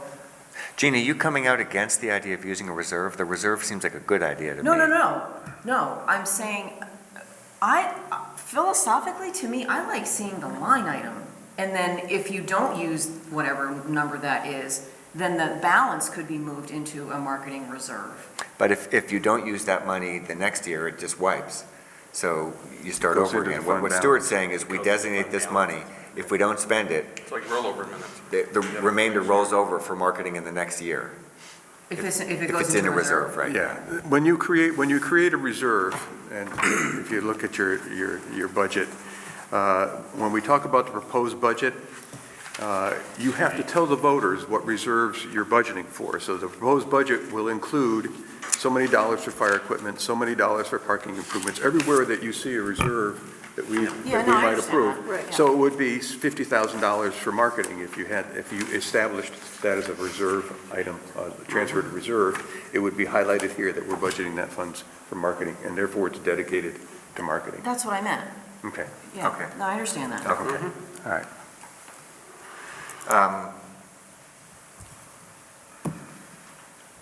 We have not come up with a series of cuts that would make room for this. And we are looking at an increase in the general fund budget. We still have a conversation to have with the library and with the rescue squad. We have a few places where we may see some savings, but I think this is a moment at which we have to decide as a board whether or not we're committed to this concept that Lynn Greening and others have brought to us, or whether we just feel like we can't afford to market ourselves. I think we were really clear when they came before us that if this was not a multi-year project, it was not worth doing. And I think I think as a board, we supported the idea of this being a multi-year, minimum 3-year project, to make sure that we actually got it up and running and then saw some benefit from it. So, I would strongly urge us to do this because I think we did commit to a 3-year project. I feel like if we don't, It's what waste. we did We a wasted it. couple of years ago was for nothing. Let's hear from everybody on this. Chad, what do you think? Add it, Add it? yeah, full amount, 50,000. Okay. We got to Yeah, absolutely. promote ourselves. Jim, where are you? What do you think? Of course, absolutely. It's necessary. If we're not willing to invest in ourselves, why would anybody else come here? Yeah, and Rutland's putting in a couple $100,000 Yeah, into their, exactly. their effort. Not that it's a competition with Rutland, but to be putting in zero feels a little short-sighted. Yeah. Where are you on this, Bruce? Since I was part of the audience when that discussion was going on, I would be much more comfortable. Can I pause just for a second? Yeah. Bringing you Vermont is walking out, and I'd just like to say thank you so much Absolutely, for thank you. good coffee and muffins today. Coffee was Yeah, delicious. Appreciate it. really wonderful. Thank Really. you to one of our favorite local businesses. Yes. Okay. No, okay, that's Go all ahead, right. Bruce. Fine to defer. So while I wasn't part of that discussion then, and I am always loath to add more money to the budget, I think it doesn't make sense to have a 1-year stab. What would make me much more comfortable, and this is true about lots of things, what would make me much more comfortable about adding 50,000 would be, I would like to know what the deliverables are. And it was what crossed my mind when the presentation was made back then. And so what are we spending $50,000 or potentially $50,000 of taxpayer money for? And when we say marketing, that doesn't tell me very much. Bad phrase, yeah. And so, so I would love to see a breakdown, and I don't know if it's possible to do that in a week. I doubt it, but I would prefer, if we're going to do this and add $50,000 to this budget, even as a reserve item, that it'd be really clear as to what that is purchasing.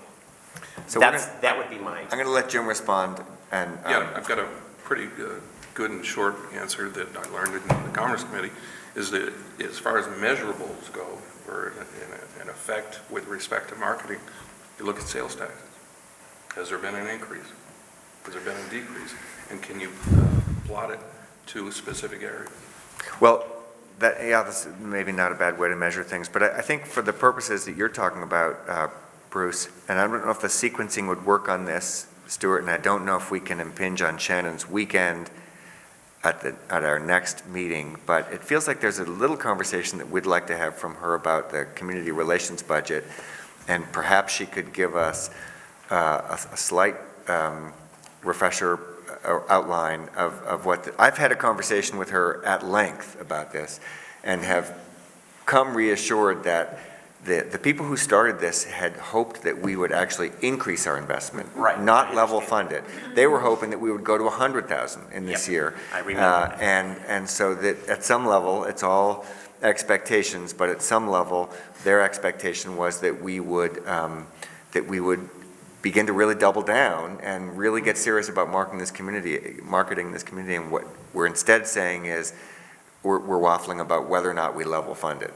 And so I do think it would be worth hearing from Shannon if she'd be willing to come in, or maybe she could send something to us, Stuart. Maybe there's some way she could communicate. I made a note here to try to develop a list of deliverables for your next meeting. They've also made it very clear on multiple occasions, it's going to take more than a year for them to be able to report out. Well, and I believe that some of this information is available, because I do think that even in the initial marketing presentation that we received, there was information about what would be expected in year one, and then what they would like to do in year two and year three. So I think that that the details are pieces that would have to come to us anyway, but I think that there was sort of more of a fleshed out plan than we sort of have in our heads right now. So it might not be a huge ask. Yeah, should we just need to reproduce I a agree. PowerPoint? To get that Yeah. But what I'm proposing to do is I'm going to add $50,000 to the community development budget, and that way Melissa can also calculate what the impact is, so you can see what it does. It's going to be approximately a half a penny on the tax rate, but at least you'll have that information next week when you're looking to approve the budget or not. You'll know what that impact is, rather than us guessing next week what it might be. And I'm also happy to impose on Shannon during the week. I mean, I don't, if it's her coming in just to satisfy me, I'm relatively available. So, and I will make an effort to do that. That's good. I encourage you to do that to the extent that she has time, but I also think there's a certain efficiency in her talking to all of us and the general public at once about this. I do think that there's a conceptual piece. Here I am saying I'm tired of high property taxes. I'd like to lower our property taxes. And in the next breath, I'm saying I really feel like we need to market our community. At some level, Stuart his head's probably spinning because we keep asking him to cut things and then we add things back in. But I think in this particular situation, this has been a long conversation, and we've had a lot of volunteer efforts from the local community that have advanced us pretty far. And from my perspective, this is not the time to backslide on our progress. I agree. Okay, so let's keep the 10,000 out, which has been removed, Stuart, from the community development, the community budget, the one that Jim mentioned first, and instead put 50,000 down in the transfer to reserve. and let's look at that as a. Okay. Yep. And then we'll have some communication with Shannon and/or the Grow Bennington people who, whoever feels most qualified to educate us about what this next level of investment would mean. Does that sound good? So that means we won't be taking any votes today. And it means that potentially we could wrap this meeting up unless there are other things that, Stuart, I guess I'd love to give you the kind of last word here about where you think we are and where you think we should be going. Well, I think the budget itself is very solid. I'm frankly not surprised that you wanted to put the marketing funds back in. Going forward, I will also talk with Shannon about some sort of a contingency amount that might give her some flexible spending. And that probably would not be a ton of money, but it would be something that she could utilize should she decide that she needs to travel or she needs to be somewhere. We'd have at least some contingency funds to draw on. So those are my things. We'll have I'll talk with staff about the community-built park and try to get a statement on its safety and its existing condition, and we can talk about that next time. And then the questions we have to answer have to now start more to focus on this issue of local option taxes. Are we going to do something? Are we going to put it on the ballot? The draft ballot I've proposed to you has all 4 of them in there with it 1 yes or no vote. You could put in individual questions with a yes or no vote, so the community gets to decide which of the local option tax it wants. I will also try to pull together some additional information on what those other local option taxes will generate for Bennington. The example I utilized was only the sales tax. Right. It was not the alcohol tax. It was not the rooms and meals tax. And obviously, sales of alcohol in Bennington might be something we could draw on. We have the state liquor store here. It does a hell of a business. And a lot of people cross that state line to come over here and buy our less costly alcohol. And it's a penny on the dollar, a penny. No. Yeah. So yeah, we're not, thank you. And I think some real numbers or some approximate numbers would be very helpful. I honestly think there are a lot of property taxpayers out there that would like to know, what's this mean to my taxes? Yep. And I think that may be a bottom line for a lot of people. So let's work towards that if we can in this conversation. Thank you, Stuart. Thank you for the hard work that you did on this. Thank you for the hard work that your staff did on this, Melissa and Dan and others. Before we close the meeting, I'd just like to say if there's anybody from the general public that would like to ask questions or comment at this point, we certainly would welcome those questions or comments. Not seeing any, I would welcome a motion to close this meeting. So moved. Okay, all in favor say aye. Aye. Aye. Okay, we're adjourned. Thank you.